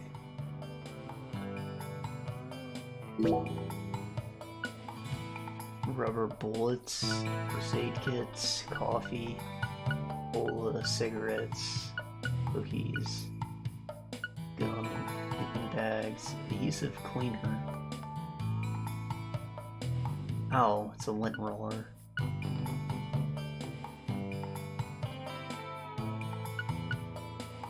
You get like status effects now, it's cool. Serving you is my greatest pleasure, sir. Please do let me know if there is any other.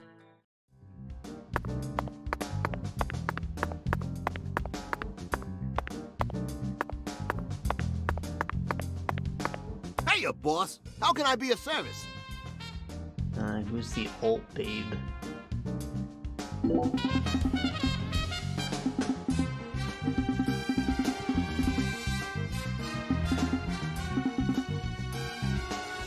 Take a peek at the decorations in the bathroom on the first floor.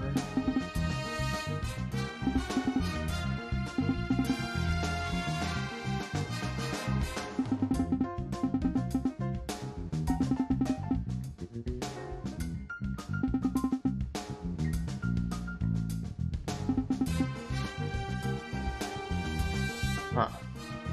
High pressure shower. And that color scheme was like Final Fantasy 15.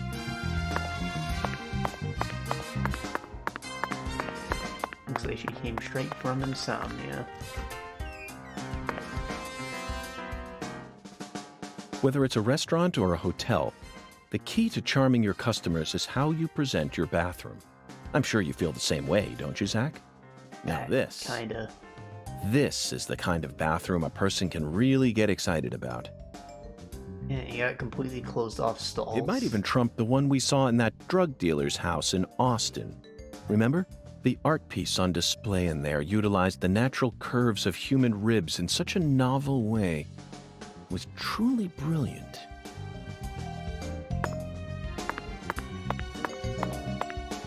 Curves of ribs. What are you talking about? A urinal? Functioning mirrors. I think looks weird.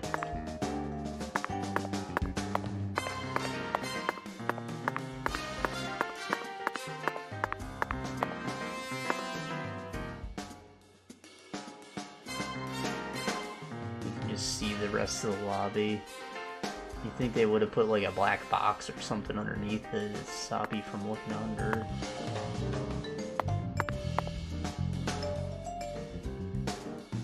Unless there's more to that and it's not the lobby. Definitely not a bathroom.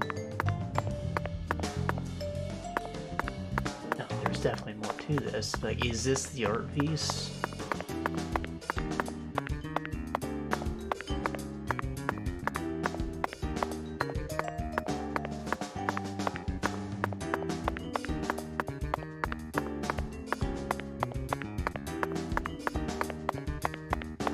Let's get a move on.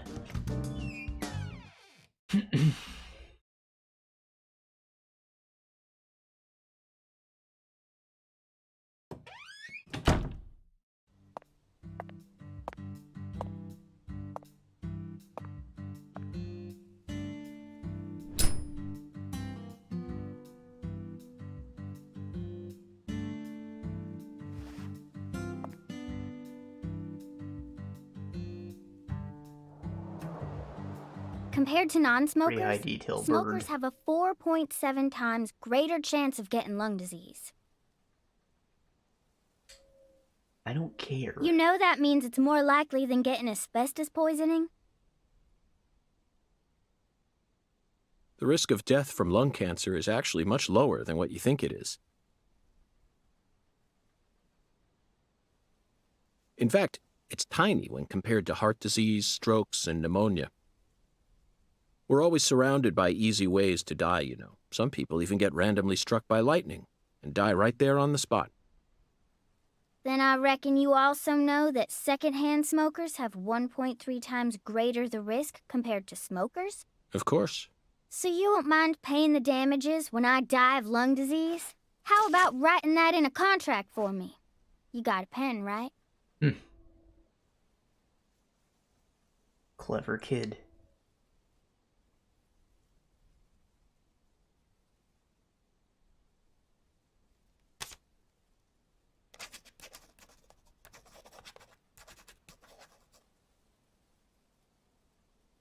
I promise to protect you from all the evil in our world. Well, that's stupid. By the way, what's your name? FBI Special Agent Francis York Morgan.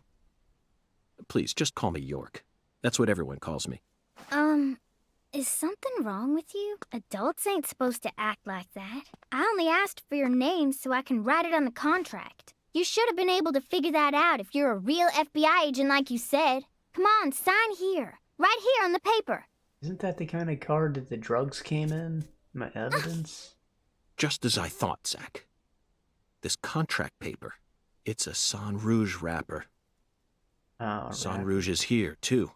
This must mean that Sang Rouge is connected to the Lee's Clarkson murder case somehow. This is a sprawling case that spread across the entire South. It's within our jurisdiction, Zach. We'll need to steal the right to investigate from the local authorities at once. By the way, miss, what's your name? Patricia Woods. But I gotta write my name myself, or else it won't be a real signature.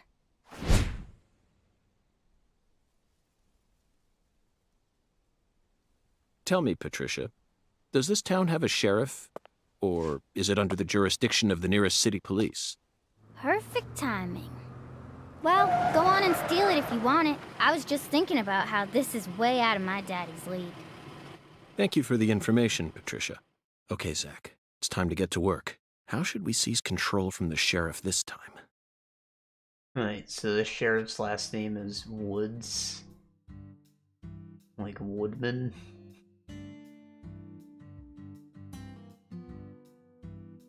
Run, crouch, dodge. Move camera, attack. And I guess if I'm in a combat, I won't be able to run.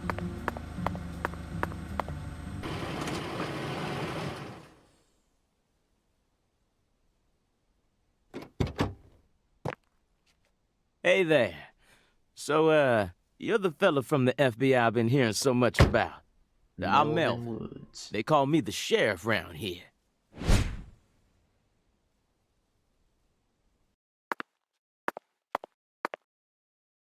FBI Special Agent Francis York Morgan. But call me York if you can. That's what everyone calls me. Huh? Well, all right. Mr. York. How's that sound? Fine by me. I'm sure you figured this out, but our town's a small one. Yeah, folks are already busy spreading gossip about how some FBI agents come to town. Now, I reckon you came from the city. What was it? D.C., L.A., or New York? Anywho, in the FBI is city, based in it's Langley, normal not to know who your neighbor is. Fella who Virginia. moves in next to you could cook up a dozen folks in his backyard and no one would bat an eye. That's the city for you. Or that's CIA. Now, never mind. I never lived in one myself, but I visited them a few times, so I know what it's like. All pigs must die in the city of wolves. Yeah! Now, does that sound badass or what? I bet you'd... Hey! I know, CLG. I'm just trying to make a little small talk, that's all. Anywho, round these parts, everyone knows each other's name. So lots of folks get leery when they see an étranger like you. And since it's my duty to protect the town, I thought I'd stop by and say hello. Zach, it looks like this sheriff is quite the happy-go-lucky type. A clear indication of just how peaceful this town is. Melvin, about the Lise Clarkson case. I knew you were here for that case. Can't put one past the FBI. So they even got eyes on the smallest of towns like us, huh? Our world is filled with information, and it's all within their grasp. FBI, the Federal Bureau of Investigation.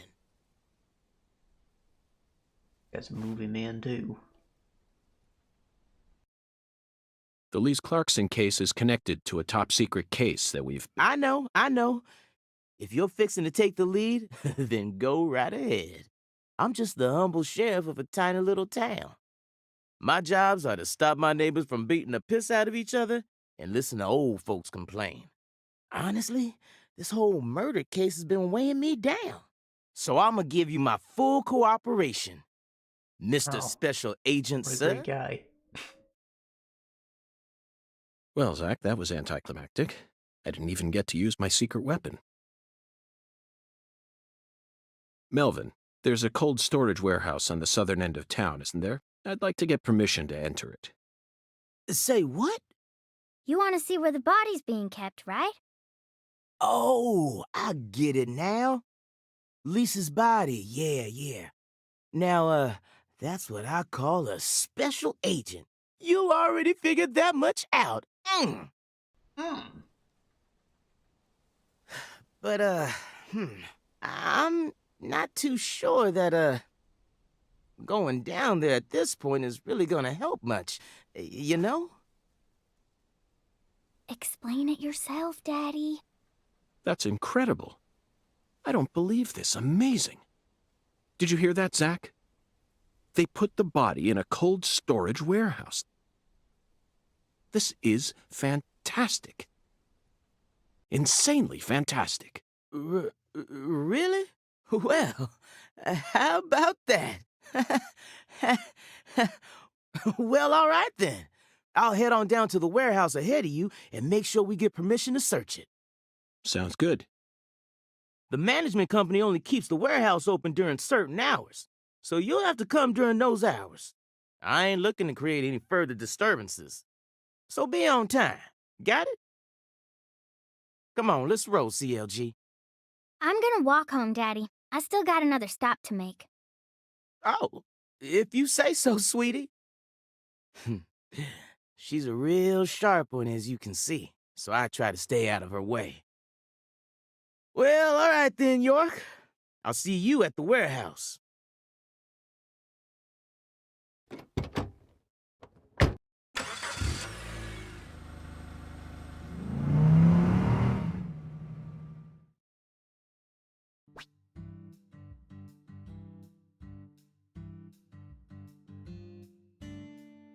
X to get on and off, B to speed up, A to slow down. Alright, so I know that like genetics can go either way, but when I see a mixed couple, I expect the kid to just be like light skin or slightly dark, you know, like literally middle tone. She looks way too white, like maybe she's adopted. My profiling.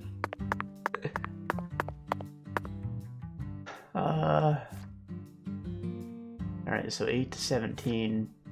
Get a strike at the... Alright. And we'll go there after this investigation. Because...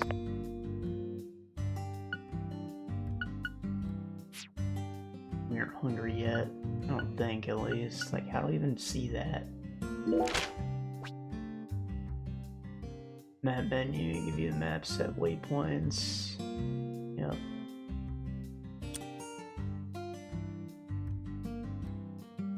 Wyvern balloon? What is that? Altars, shops.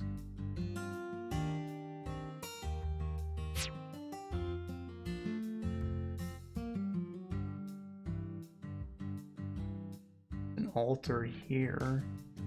And a balloon. An owl's nest.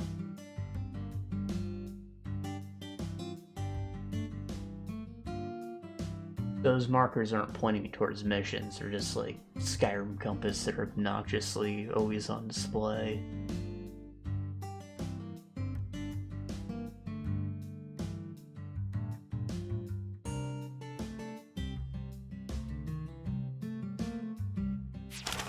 As long as my custom marker, which I can thankfully set, is always there, we are good. They just punch a little girl.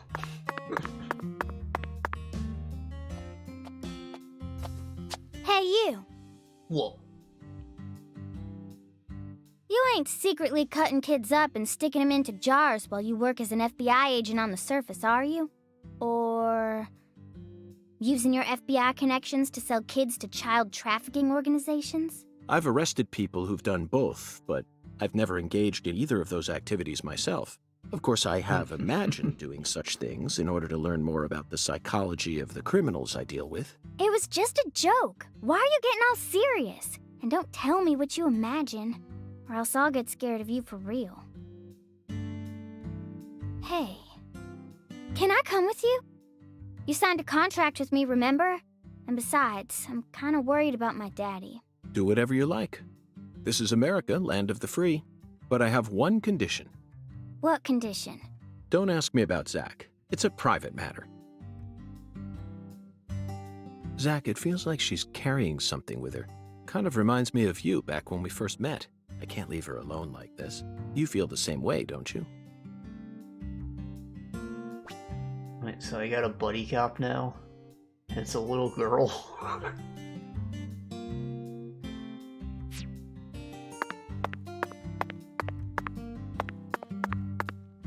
How do I check my hunger?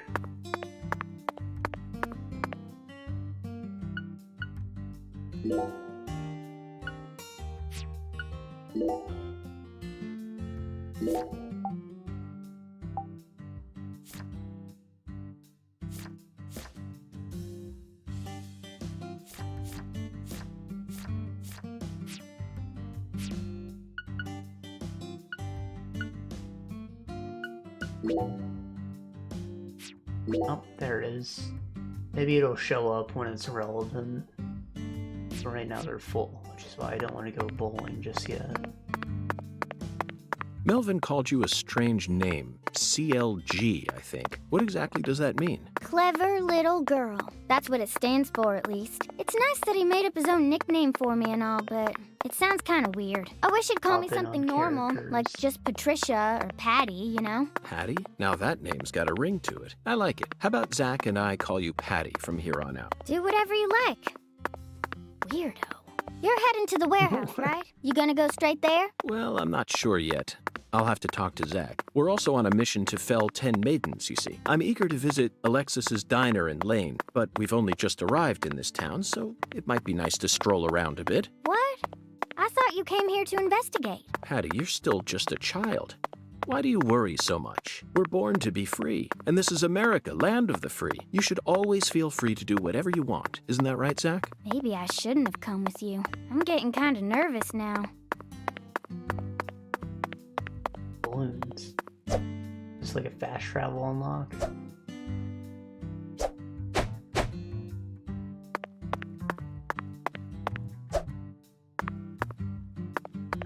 You need a gun. Skateboard. Skateboard. Oh, on square. So that pop-up didn't tell me anything actually.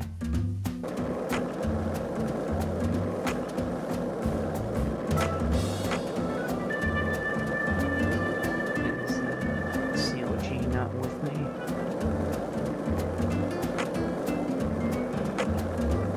Hey, Zach, it looks like we were right on the money. Tracing the Sang Rouge distribution route led us right to Louisiana.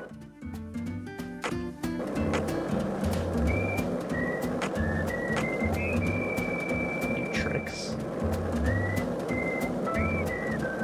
So, what do you think of him? Yes, I'm talking about him. Boondock is the skeleton. Oh.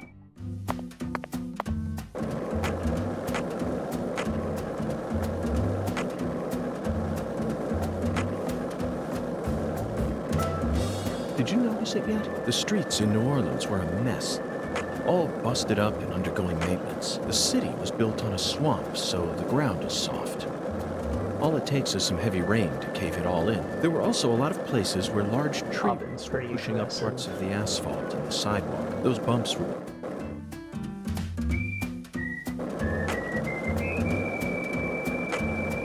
It's too easy to interrupt your conversations.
Mr. York, that was mighty quick. The special agent does it again. You sure don't waste any time. I bet my CLG's got a lot to learn from you.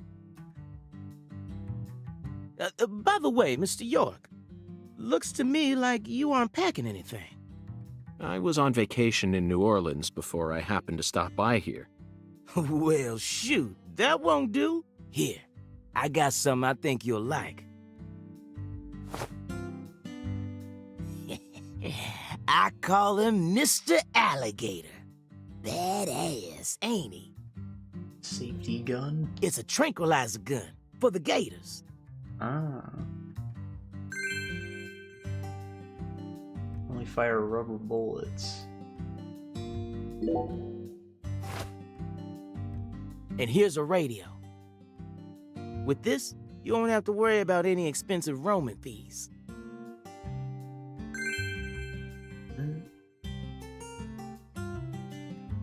Might take you a while to get used to him, but you'll get it.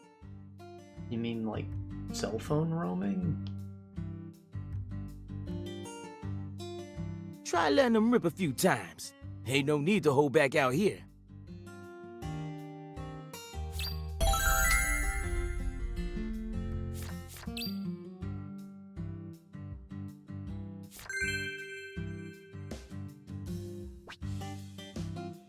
point gun, aim, fire, reload.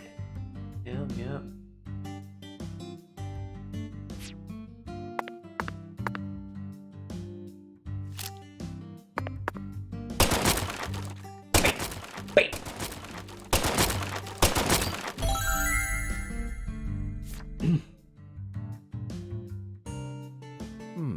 Now this is an intriguing weapon.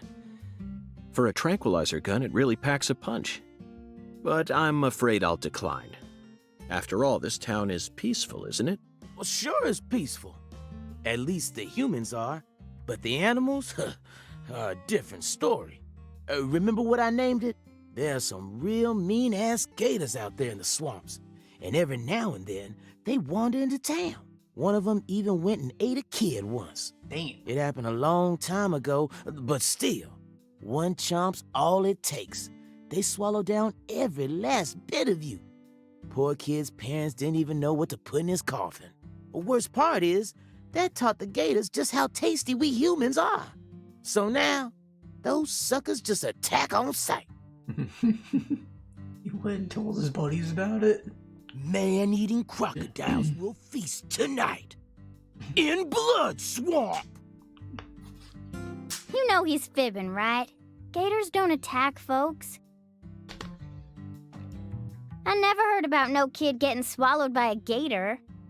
Actually, Patricia, you're wrong. I'm what?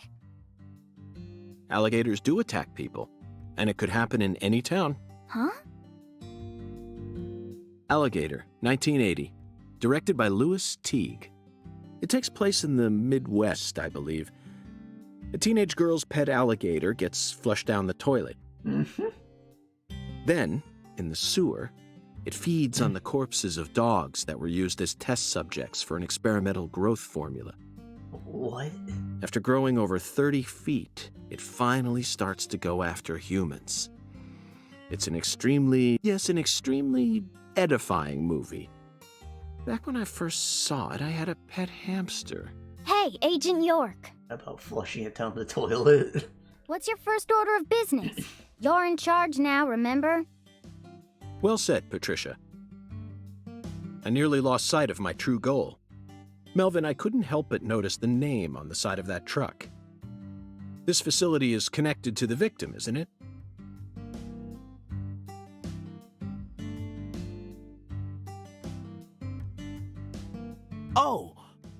Oh, right. Yeah. I reckon I better start from there. I'm gonna tell it to you straight right from the beginning, Mr. York. As you guessed, this warehouse is run by the Clarksons. The victim's father, Danny Clarkson, is the one who manages the whole place. Okay, but why did he choose to store her body in his own warehouse, right? Well, that's 'cause there ain't no other place to store it. Our town has a clinic inside a church, but no morgue. Whenever someone kicks the bucket, we just bury him in the graveyard right outside of town. But not this time. We got a murder on our hands this time. We need to give Lisa's body an autopsy and keep it stored, right? So we had no choice but to rent out a corner of this warehouse. I see. So that's what led to the ingenious choice to store the victim's body in a facility that her family owns. Anywho, this is where the real story begins. Truth is, a few days before you got here, Lisa's body went missing. Missing? Yeah. All of a sudden, poof. Did you leave the warehouse unlocked? I most certainly did not. I locked the whole place up and made sure no one could get inside. No one stole the original key, and I couldn't find any fingerprints at the scene. So, in other words, this is a locked room mystery. The body of a beautiful young girl walks at mid... Hey! All right, CLG. Reckon I should have told you about this earlier when you first said you wanted to come here. It just didn't seem like the time or place as I remember. Anywho, how about we call it a day and head back to my office? You can go through all the files there. No, thank you. This is what I came to investigate. But Lisa's body isn't here anymore. You sure? You gotta find out where it went. That doesn't bother me one bit, Melvin. You see, I met a skeletal gentleman on my way here, and he was kind enough to give me an oracle.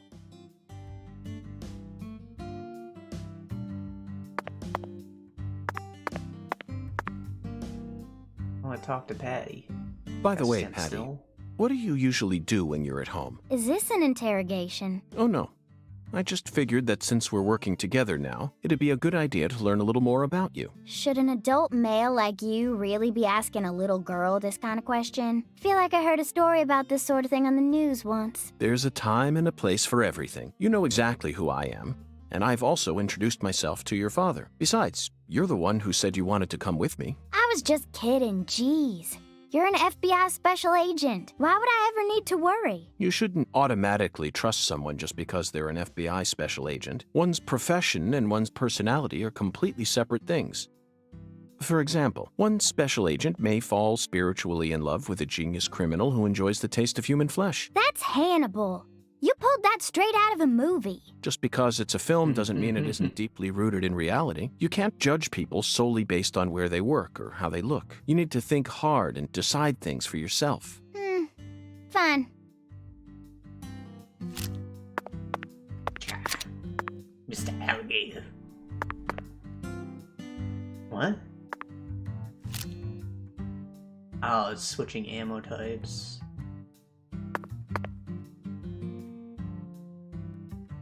This is a slope.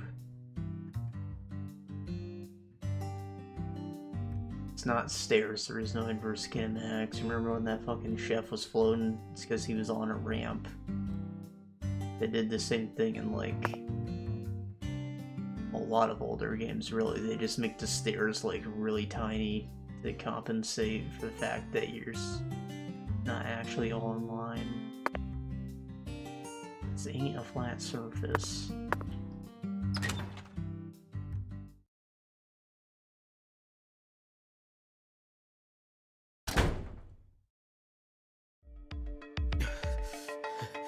You holding up okay, CLG? Sure you don't want to wait outside? I'll be fine, Daddy. Just make sure you don't take your eyes off of him. Put pants on? He's so selfish and inconsiderate. I'm still not convinced he's actually a real FBI agent. Look, he's talking to himself again. Zach, this is the ambiguous zero, the deep freeze. Let's hurry up and find that flying serpent, shall we?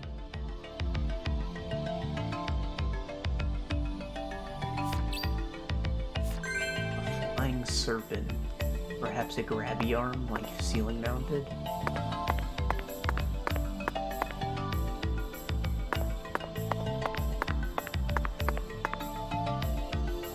Hey, Mr. York. You sure you want to keep investigating this place even though we know the body ain't here? The skeletal gentleman gave me an oracle, remember? It's... Skella what? He's just joking, Daddy. You can't take him seriously. Huh? Well, was that really a joke, Mr. York? Well, I'll be. I see you've been hiding some real charm into that whole FBI routine. Sorry, Melvin, but I'm dead serious.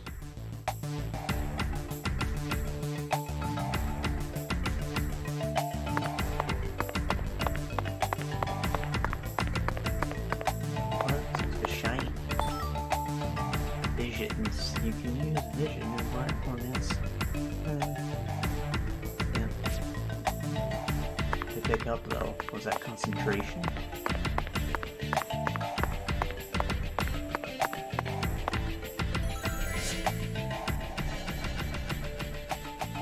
I feel like it should drain rather than consuming a whole pip if I just tap the button.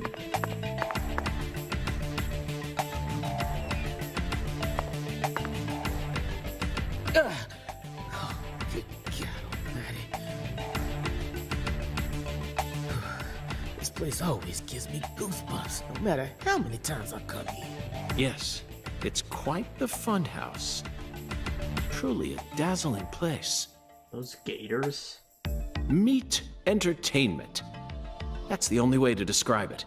Woven together by life, frozen in time, a visceral, musical symphony. We eat all this in order to survive. Yes, truly a symphony. Life and death resonating together. Yeah, it's really cool. Cool. Whoa now, CLG. Since when were you interested in this kind of stuff? What are you so surprised for, Daddy? I'm more mature than you are. I've seen way more realistic corpses on CSI, you know. Oh, man. At first, Zach, I was shocked by the notion of storing a victim's body alongside food. But as I gaze upon this hanging garden, I realize it's just another scene of violent, depraved murder. Yes, all we need to do is change our point of view, and things will expose themselves in utterly new ways.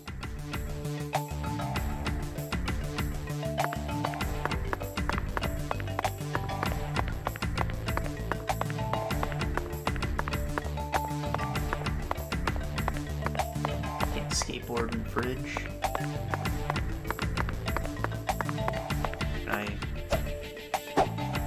No.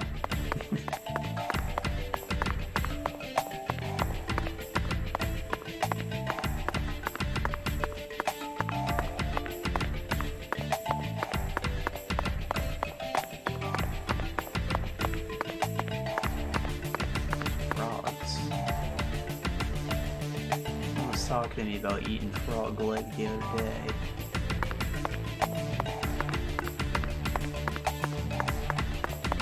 It was pretty good, actually. Curious to try it.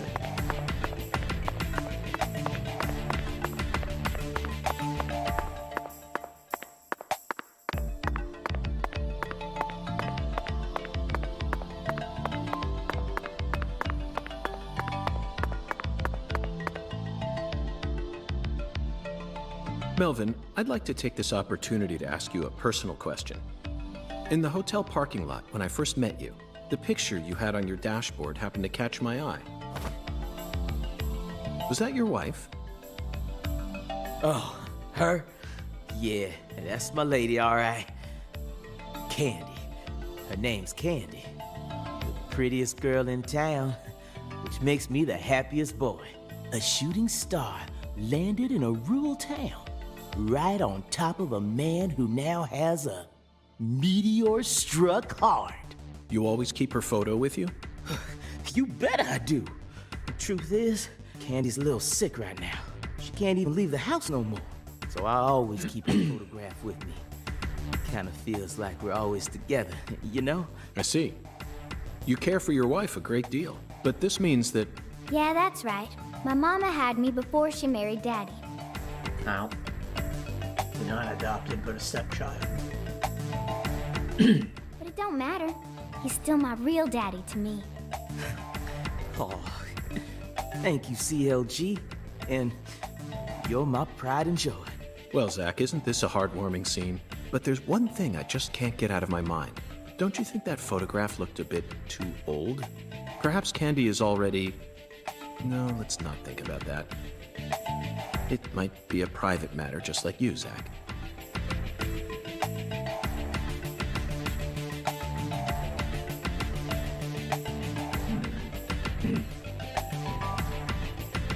The sheriff having a sick significant other that might not actually be around anymore sounds familiar.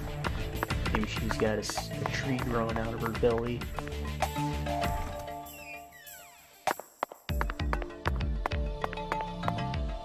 Oh, I wanted that item.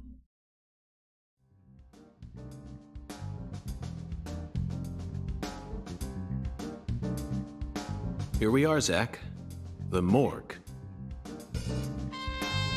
They stored the victim's body in a cold storage warehouse operated by her family. I'd love to shake the hand of whoever came up with that one. Hey, Agent York. Did you just come here to laugh at rural officers who are doing the best they can? We don't have any special facilities like you people. What else did you expect us to do, huh? Don't compare us with city folk. This is Carre. Or maybe you're just disappointed that you didn't get to see the bloated, decomposing corpse of a young girl. Sorry, you're right. I went a bit too far just now. But don't misunderstand. I honestly think it's a fantastic idea. I'd never try and bully your daddy. Better not. Thank you for understanding.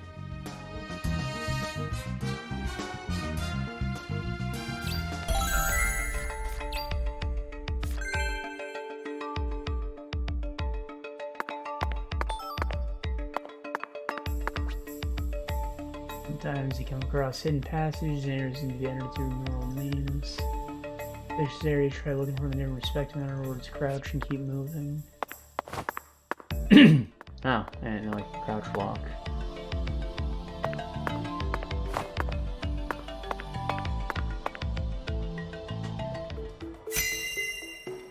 There's feet prints.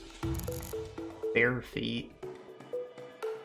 Zach, these are human footprints, and they're extremely large. Man with no shoes. Yes, Zach, I agree.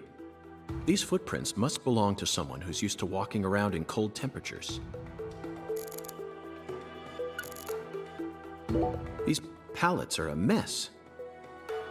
Looks like this area isn't used often. Still, the idea to store a body here, it's a novel, sophisticated idea unlike anything I'd ever come up with. Boxes that got left behind. I can't tell what's inside. What do you think, Zach? I'm gonna go with okra. Yeah, okra. I'm sure it must be okra. That's a staple of the South.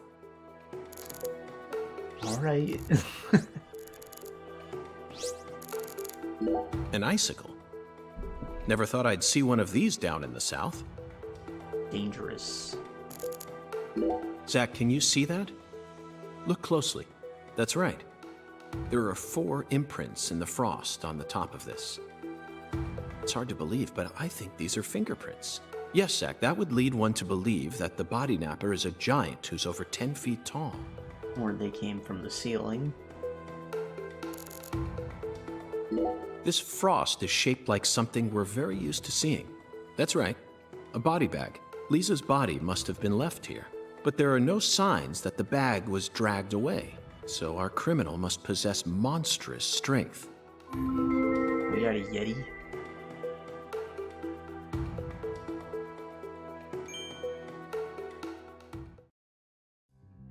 Seems like our flying serpent isn't here.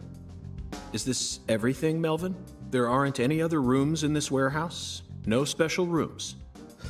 Well, there is the luxury foods warehouse. Luxury foods? Why didn't you say so earlier? Just thought you wanted to see where the body... I just thought you were only interested in warehouse number 2. Besides, it's underground, so it's even colder than this.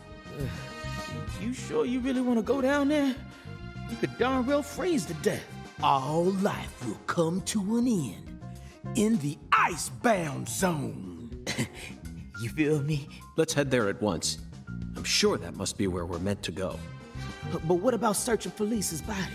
All we need to do is find a 10-foot tall man with monstrous strength. That giant knows where she is. 10 foot tall? But finding the flying serpent is more important right now. Now please, guide me to the luxury foods warehouse at once. These luxury foods are most likely being used in local Cajun cuisine. I'm so excited to see what we'll find. Aren't you, Zach?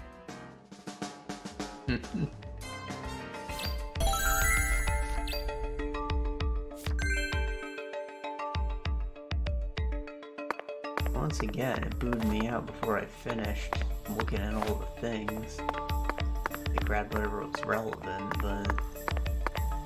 Come on, I wanted to hear all the things, alright? It's part of the charm.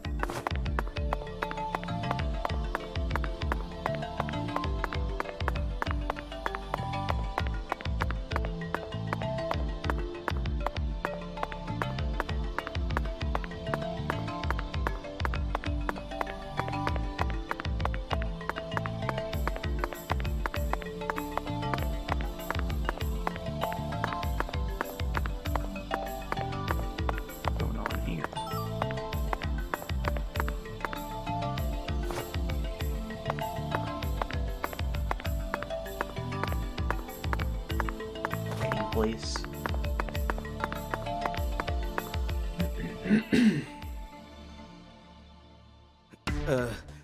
That elevator needs a key, Mr. York. Give me one, bitch. Do you have one? Actually, no. I didn't think you'd ever want to go down there, so I didn't bother to go and get one. Well, then would you go and get one now? Yeah. COG, I know. I'll tell it to him straight. Thing is, Mr. York, you know the Clarksons? The folks who own this place? Well, they don't too much like the police. And they sure as hell don't like them when they're my color. It was, real hard for me to get permission to open up this place for you to search through. So they ain't gonna be too happy if I go back to them now, asking for another key. What should we do then? Let's just find a worker here who can lower the elevator for us instead. All they need to do is take a break from their work for a couple minutes. And what am I supposed to do? Just stand here and pretend like nothing's happening? Yeah, you FBI folks are good at that, right? That's always what I see you doing on TV.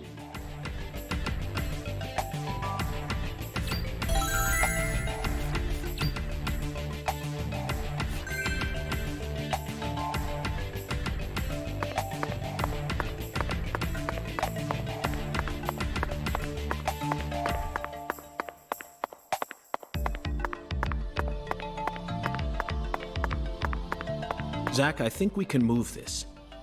Better check back here as well, just to be on the safe side.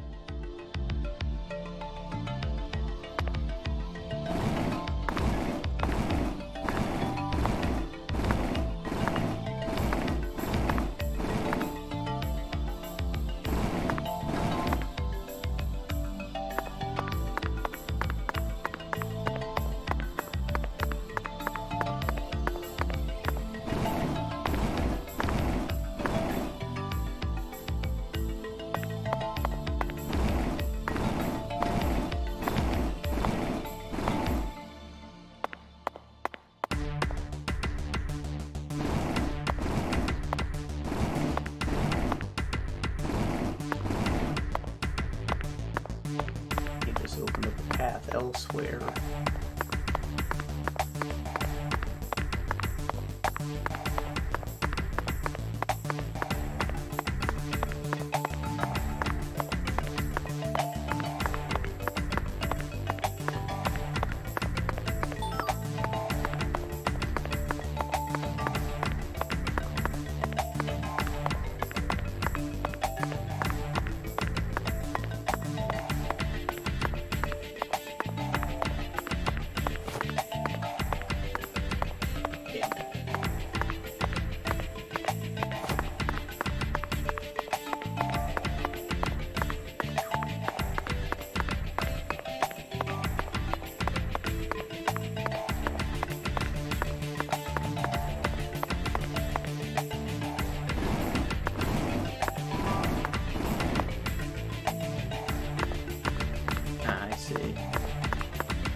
Pushed all the way.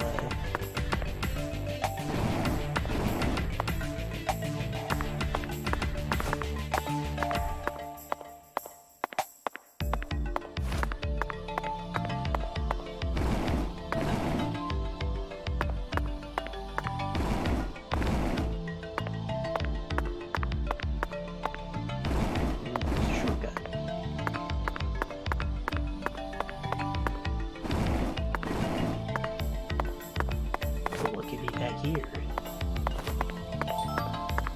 An alligator gar skull. It's an alligator fish, but not an alligator. Zach, the human ability to adapt is a frightening thing.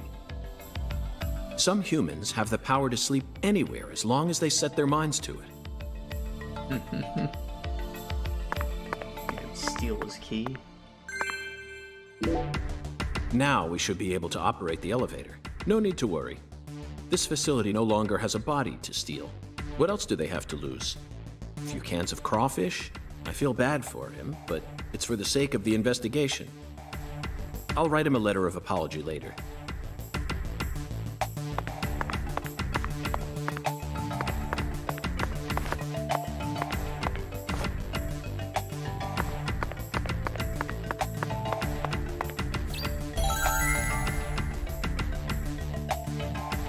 Mr. York, did you find a key? Ha! Now that's my special agent. There ain't no stopping you. Want to head straight down? You bet. Let's sally forth, Melvin.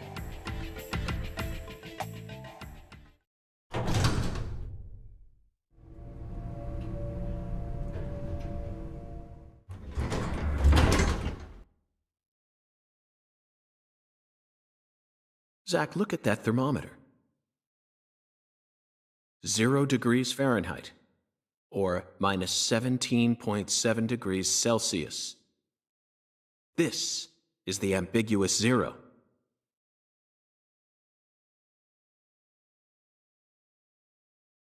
Hey, Avery! Can you hear me? There's the alligator.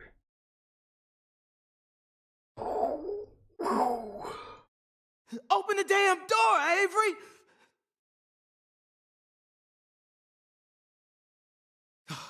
It ain't no use, Mr. York. Once Avery starts working on something, that's all he sees. He had earplugs in. He just tunes out everything else. We'll have to wait until he finishes and comes out to us, I reckon. Or we could come back tomorrow. I disagree, Melvin. Time may be on our side, but that doesn't mean we should waste it. You gave me Mr. Alligator precisely for moments like these, didn't you?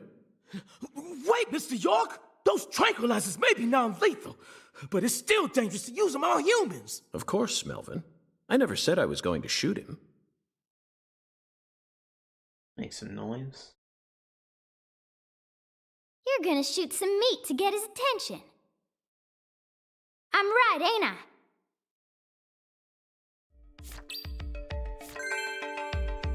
Shoot some meat.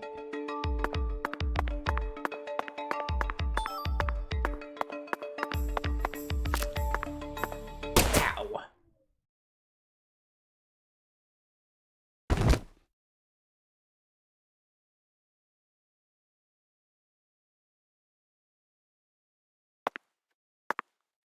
Got me a pain in the ass. He's pretty tall though. Must be a strong man.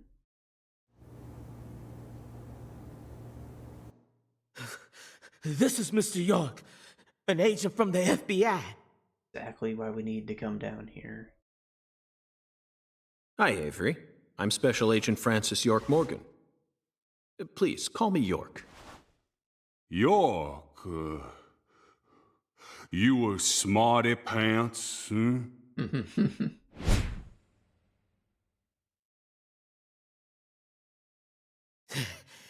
He's shyer than he looks.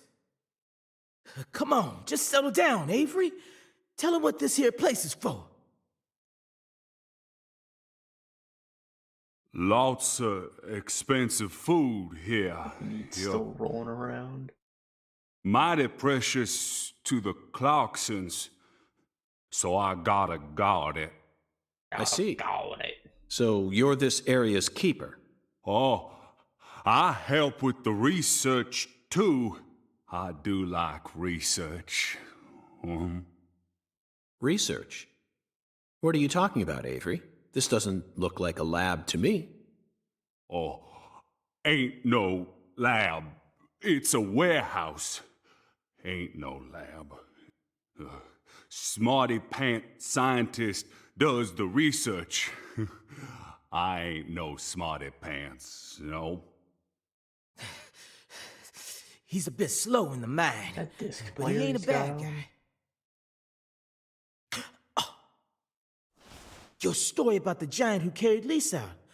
Don't tell me you think it's him. I mean, it's true that he's free to come and go as he pleases in this warehouse, but... No, as far as I can tell, he's just a bit over 6'5". The one who moved Lisa's body must be at least 10 feet tall. He's clearly too short. Too short, huh? Well, if you ever happen to find a man who makes him look small, I'd sure like to meet him. And he can't put his arms up and touch the lights. Lise. Hey, cut it out! Lise. Why? Avery, that's not Lise. Not Lise? This is Melvin's daughter, and my precious assistant. Unfortunately, Elise is no longer with us. Lise! Lise! My fault! My fault!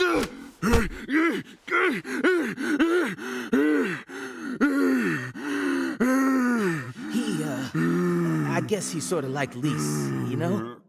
See, the poor fella's got himself a childlike mind. You know how normal kids tease other kids in order to get attention? Well, with this big lug, sometimes folks who don't know him too well see something and end up calling the police. But I know that deep down, he's got a good heart. Hey, Mr. York, I'll keep him busy, but I'd appreciate it if you'd hurry this particular inspection along. Just holler at me if you find anything. I reckon that'll make it easier for you to go do your thing, yeah? Melvin, I think you're finally starting to catch on.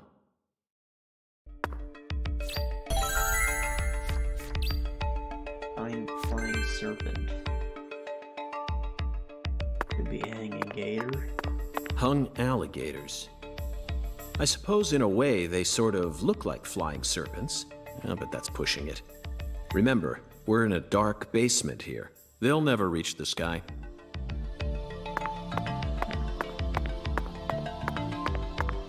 And a fish, perhaps?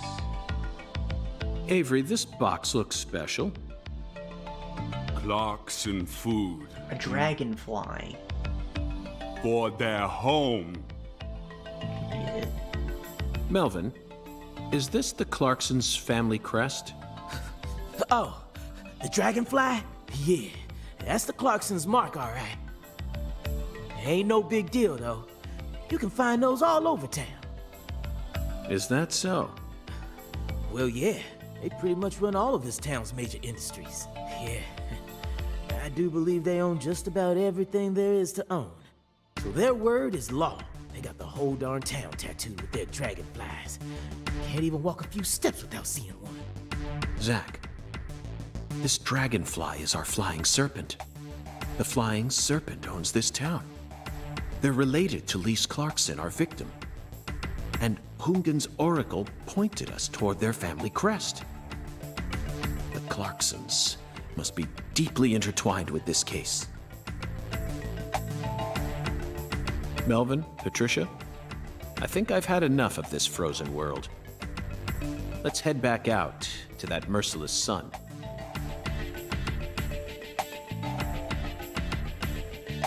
Well, what are you waiting for? I can't bear to spend another second down here.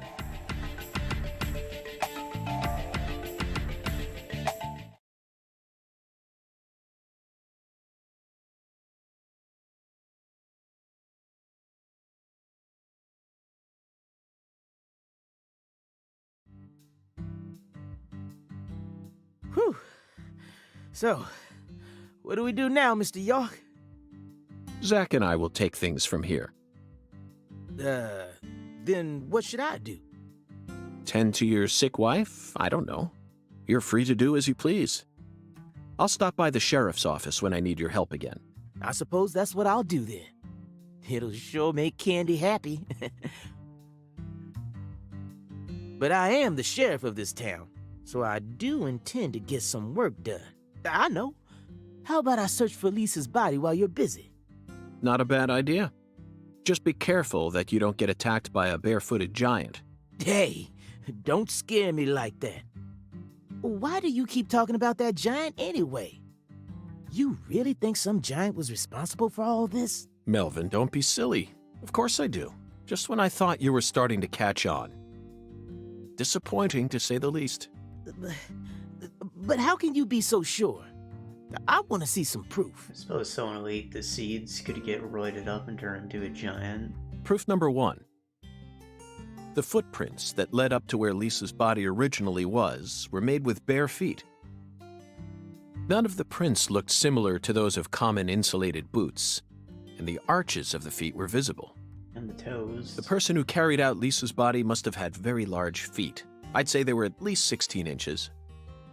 Proof number 2. I found fingerprints on the cord of one of the hanging lights in the warehouse. The fingerprints weren't aimed up from below. They were coming directly from the side. Clearly, the giant moved the light because it was in his way. He pinched the cord with his fingers. Proof number 3. There was nothing else found in the vicinity where Lisa's body was stored. This means the giant carried her out without dragging her across the floor. But there's only one set of footprints. The only conclusion I can draw from this evidence is that a barefooted giant, standing over 10 feet tall, carried Lisa's body out. That concludes the entirety of my proof. Any objections, Melvin? But there ain't no way a human could ever be that tall. Nah, giantism's a condition. Have you seen every human alive with your own eyes? You an 8-foot girl. Well then, you need to forget all your preconceived notions when embarking on an investigation. Whether you come face to face with a 10-foot giant or a skeletal gentleman, you always need to accept everything that comes to you with a clear mind. Do that, and eventually the truth will reveal itself to you. You're a smart kid, I'm sure you understand. Well, I'll be damned. I'm sorry I ever doubted you, Mr. FBI Special Agent, sir. A sharp eye and flawless observational skills. Uncovering the truth with a heady intuition. I won't ever question you again. Heck, I'll do whatever you say. That's it, Melvin. I'm glad you finally caught on. Okay, time to go, Patty. You know this town well, so I'd like you to accompany me from now on. Patty? It's her name, not actually Patricia. Zach, we found the flying serpent. Now we simply need to locate the 10 maidens. It's time to head on to Alexis's Diner and Lane.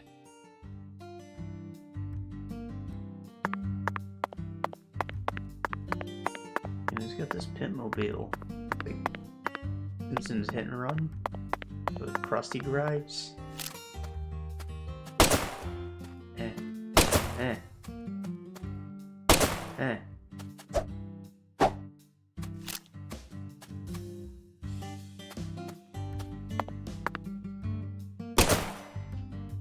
It's not. Right.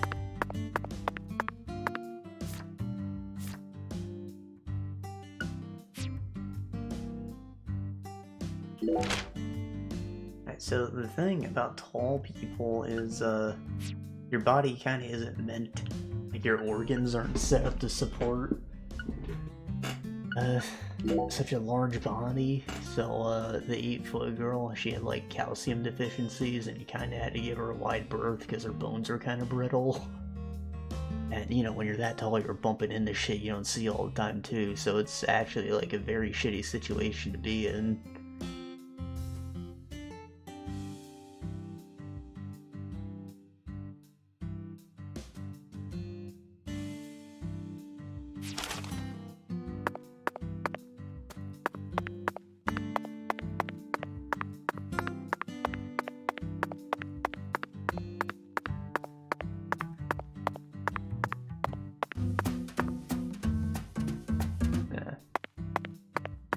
Conversation with CLG here.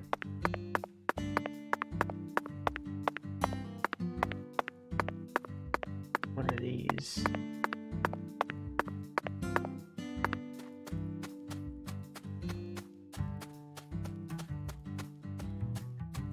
I have no fucking stamina. The toolbox.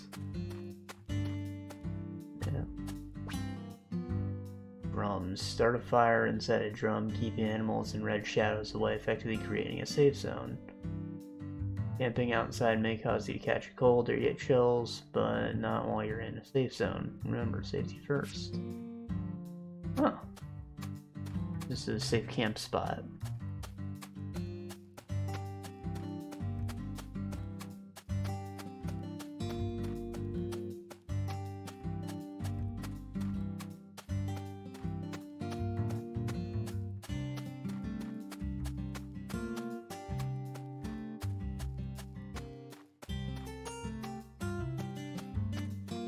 plot of land for sale.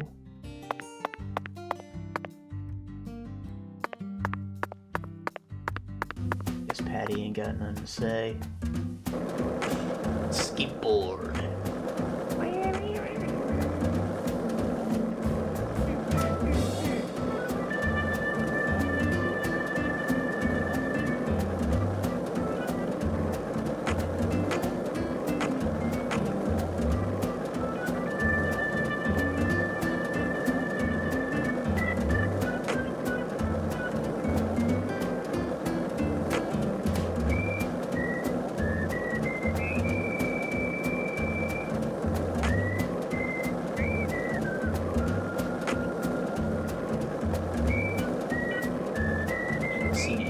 Animals yet.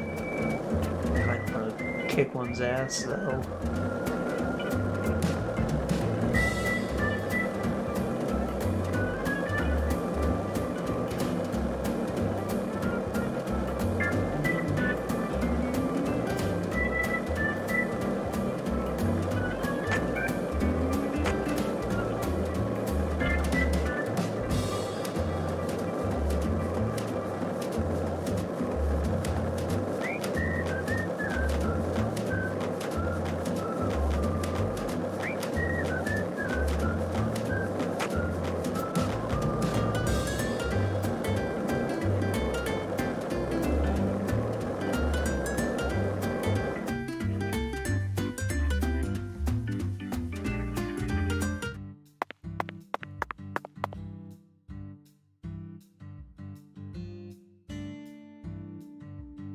Patty, is something wrong?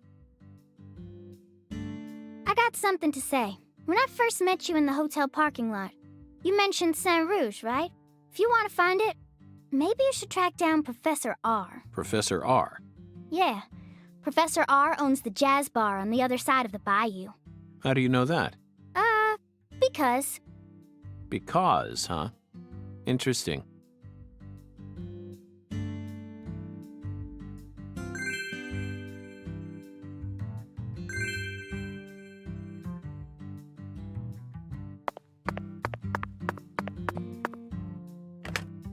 Well, it's not suspicious at all.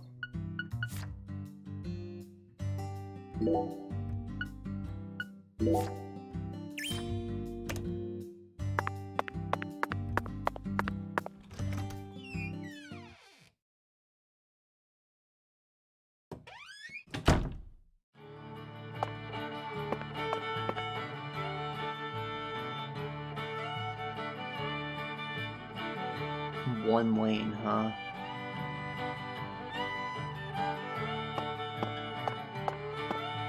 Not a show for everyone else, I guess. It does look classy. In-ass lane, though.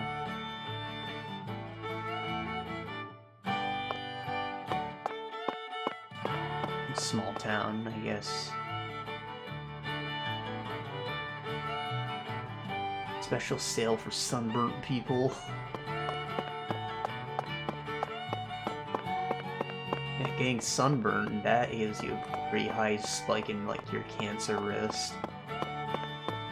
If it just happens the one time.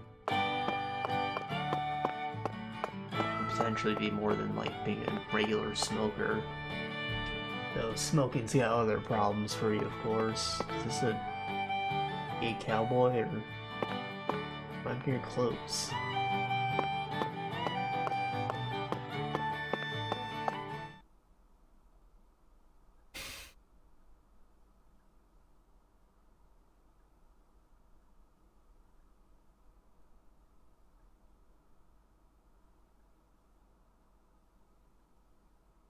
The leopard print ball.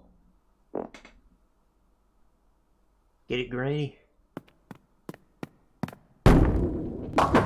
10 maidens, Zach. Let's topple their hourglass figures and complete this oracle once and for all. Oh, my Lord. I don't believe I've seen you around here before. Sorry, honey, but you can't smoke in here. Since you're with Patricia, I'm guessing you're some friend of Melvin's. He's Agent York from the FBI. This is Alexis, the owner of this restaurant. I'm helping out Agent York in his investigation. We signed a contract. Oh, my Lord. Well, ain't that something?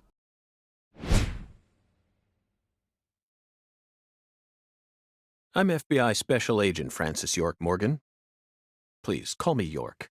Everyone's always called me that. Oh, my Lord. Well, that's got to be the strangest introduction I've ever heard. No wonder everyone in town's been talking about you.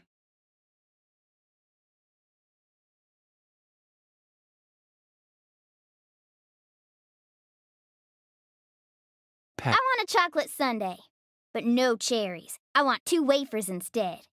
Don't put too many Rice Krispies on it. Oh, but don't scrimp on the chocolate syrup either. Oh, my Lord. And what'll it be for you, honey? Alexis, are these photos of the town? Oh, you like my pictures? My hobby's collecting snapshots of what our town used to be like. So whenever someone gives me an old picture, I just put it up here on display. Our world these days feels a bit cold to me, you know? Just thought it'd be nice to help folks remember what it was like in the good old days. You. Zach, did you hear that? The good old Facilities days. got Even in a style. remote town that's already far behind the times, there are still people who yearn for the past. She told me what was going on, you know. What? Lise, you don't need to try and hide it from me, honey. Last time she came here, she told me all about it. Some odd fella was following her around, stalking her like. What kind of fellow? She said he had a really tall shadow. How tall? As tall as an oak tree. Did that ring any bells for you? Sadly, it didn't. I know just about everyone in this here town, but I ain't never seen a man who stands that tall.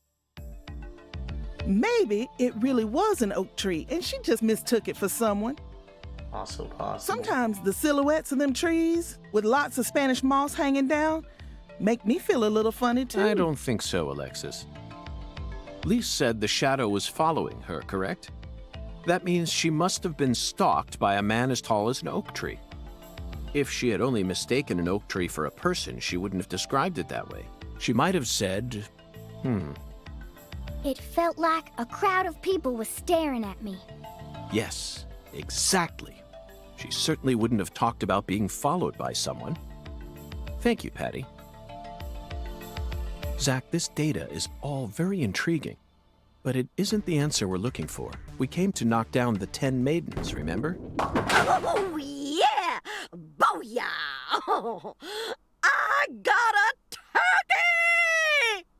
Truly mesmerizing, Zach. This is why I never tire of small-town investigations. Same goes for you, right? Turkey when you only get strikes and spares.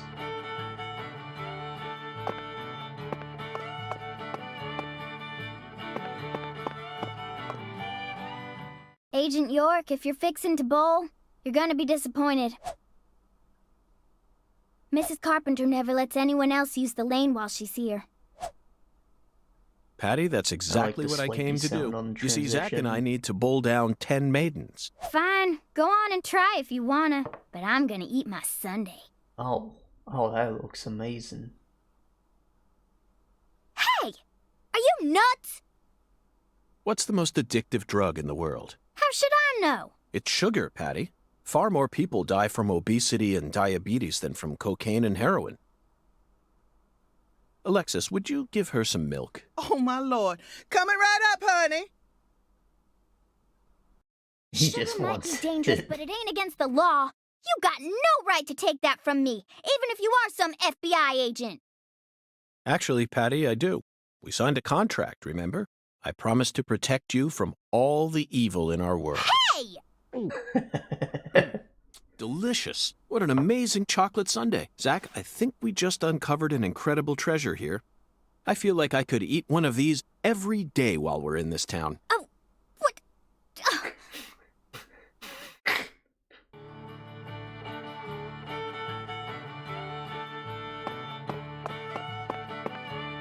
What'll it be, honey? Is this place a bowling alley or a restaurant? Oh my lord, what's wrong, honey? Can't tell the difference? It says restaurant right there on the outside. How do you explain that then? That's so the customers can bowl while they eat. Convenient, ain't it? If you want to bowl, honey, you'll have to ask Mrs. Carpenter to open up the lane for you. But if you just want to eat, then all you need to do is call my name. Got it? Oh. Already set our meal made from shrimp and dried corn. Duck hash. Press up duck, fried veggies, fill you up well on. Duck is so delicious. Probably don't eat it more. Plenty of ducks around here.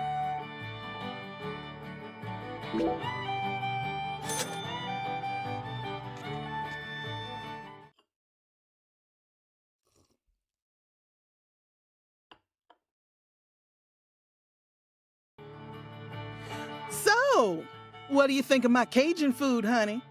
No complaints here. No wonder you call this restaurant the best Louisiana's got to offer. Oh my lord, ain't that nice of you? I'm sure glad to hear you like Cajun flavor. It's nothing like that Creole food. And I'll be damned if it isn't the best eating you'll find this side of the Mississippi. Creole is the Haitian food. Hold on just one moment, Alexis. I always thought that both Creole and Cajun food were staples of the South. Am I misunderstanding something? Not at all, honey. Cajun and Creole food are both staples of the South. They both have roots in French cooking, of course, but Creole cooking just ain't my cup of tea. Sauces of France combined with cooking methods brought in from Africa, mixed in with Spanish influences and Italian-style tomato sauce. Huh, when you smush all that together, you can't even tell what it is no more. Cajun food is pure and solid. The Acadians who settled in Canada brought it here from France in the 1600s. Then the British chased them off their land and they ran all the way down here. They walked straight across America, north to south. Finally, they found a safe haven right here in southwest Louisiana. Woo, we got everything you'd ever want here. Fresh fish, wildlife, even veggies and fruit. They used their knowledge of French cooking and added some spice and herbs. And then they threw in fresh local ingredients to create what we know as Cajun cuisine. Or as I call it, spicy food they'll never touch. Interesting. Now I understand what you mean about the Cajun and Creole food being completely different. But I still insist that both are shining examples of delicious local food. Roots and history aren't that important, are they? Oh my lord, you don't get it, do you, honey? Lately, there are shops all over the place calling themselves Cajun, Creole, or whatnot, but all they serve is a hot mess of different ingredients loaded with spices. And the tourists ain't none the wiser. I just hate feeling like folks are getting the wrong impression about Cajun food. I get it now. According to your interpretation, Creole food is contributing to that wrong impression. You bet it is. That's why I always make sure to teach all my customers what's what. What'll it be, honey? Take a break from this and enjoy some home-cooked soul food.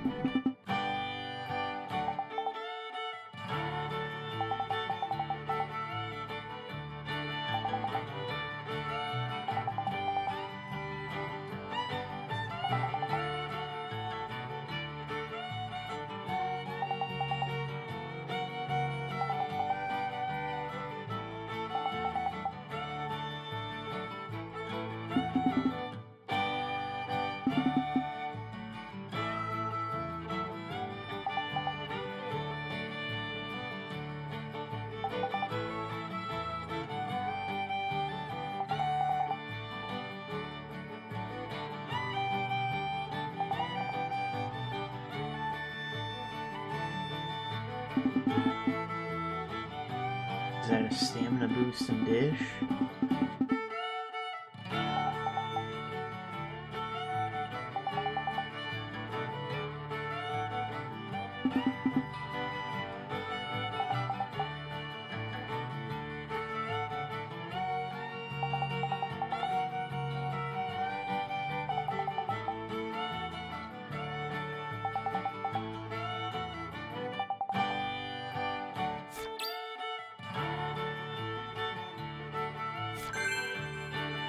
Rice? Is that what it said?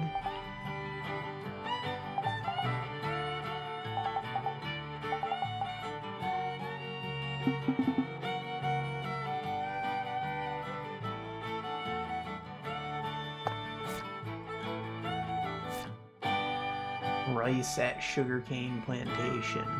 Why do they have rice there?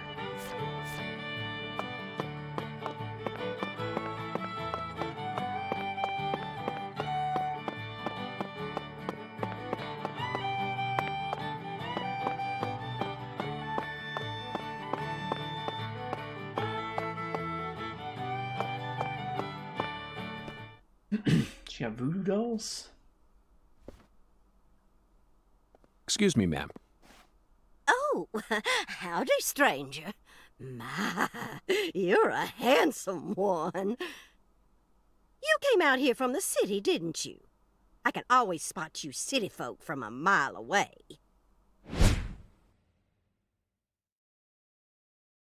I'm FBI Special Agent Francis York Morgan. Would you mind calling me York, ma'am? Oh, so you are from the FBI. I thought as much. So sophisticated.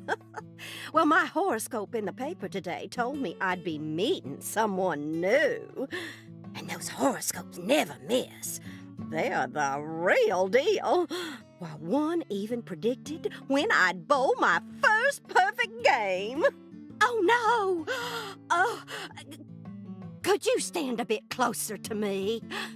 Whew, that was a close one. If you move any further that way, you'll cast a shadow over the lane. Well, the sheriff did that once, and something horrible happened. The next time I bowled, I got a gutter ball. First time in 12 years. I was mortified. And I am going to make sure nothing like that ever happens again. In our world, some routines lead to good things, while others only lead to the bad. So, you mustn't ever cast a shadow over the lane. Is that understood? It's her routine, Zach. Understand? Just like us and coffee. Incidentally, ma'am, would you mind letting me use this lane too? I'm investigating the Lise Clarkson murder case. And I need to topple 10 maidens, no matter what it takes. No, absolutely not. Not even the FBI can take my lane from me. I haven't given it up once ever since my husband passed away over a decade ago. I'll never break my promise to him. But... Now, if you'll excuse me. If I cast a shadow over the lane.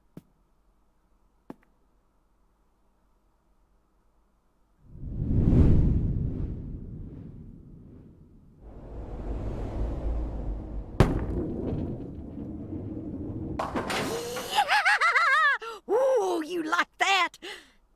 That's what I'm talking about. Who's your mama? Zach, it looks like negotiations have failed. Now I'm afraid we have no choice but to force her to let us use her bowling lane. Yes, I know. I won't do anything illegal.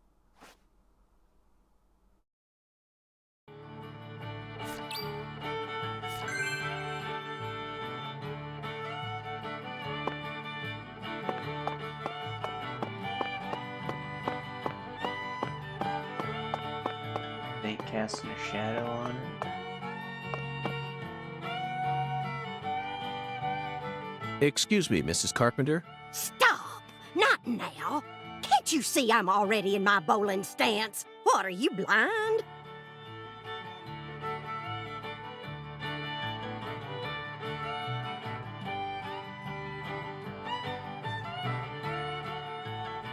Oh, Holy mother of bowling balls, let me pick up this split. Holy mother of bowling balls, let me pick up this split.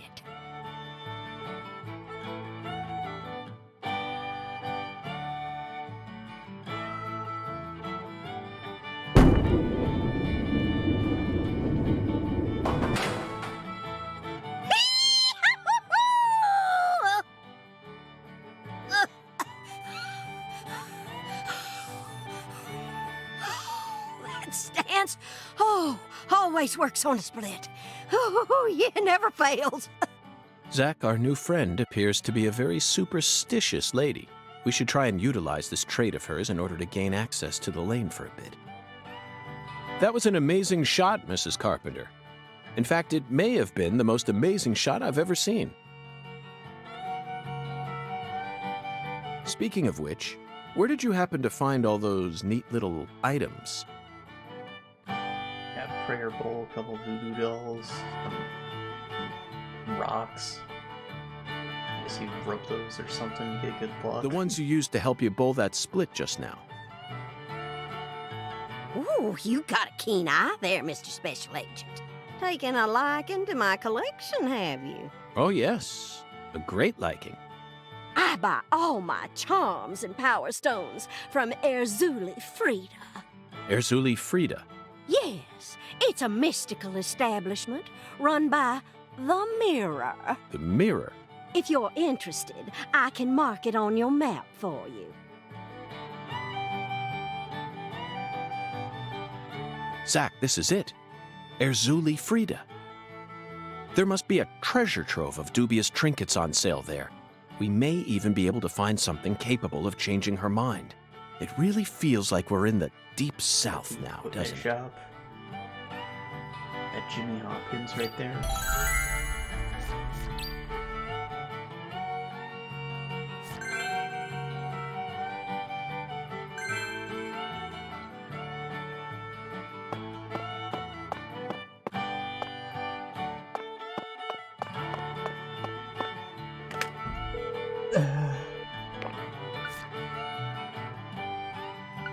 York is just being like so much more of an asshole here, it's great.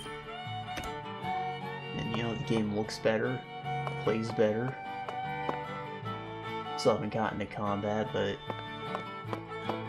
even that's probably a bit more functional, having melee on some button stuff.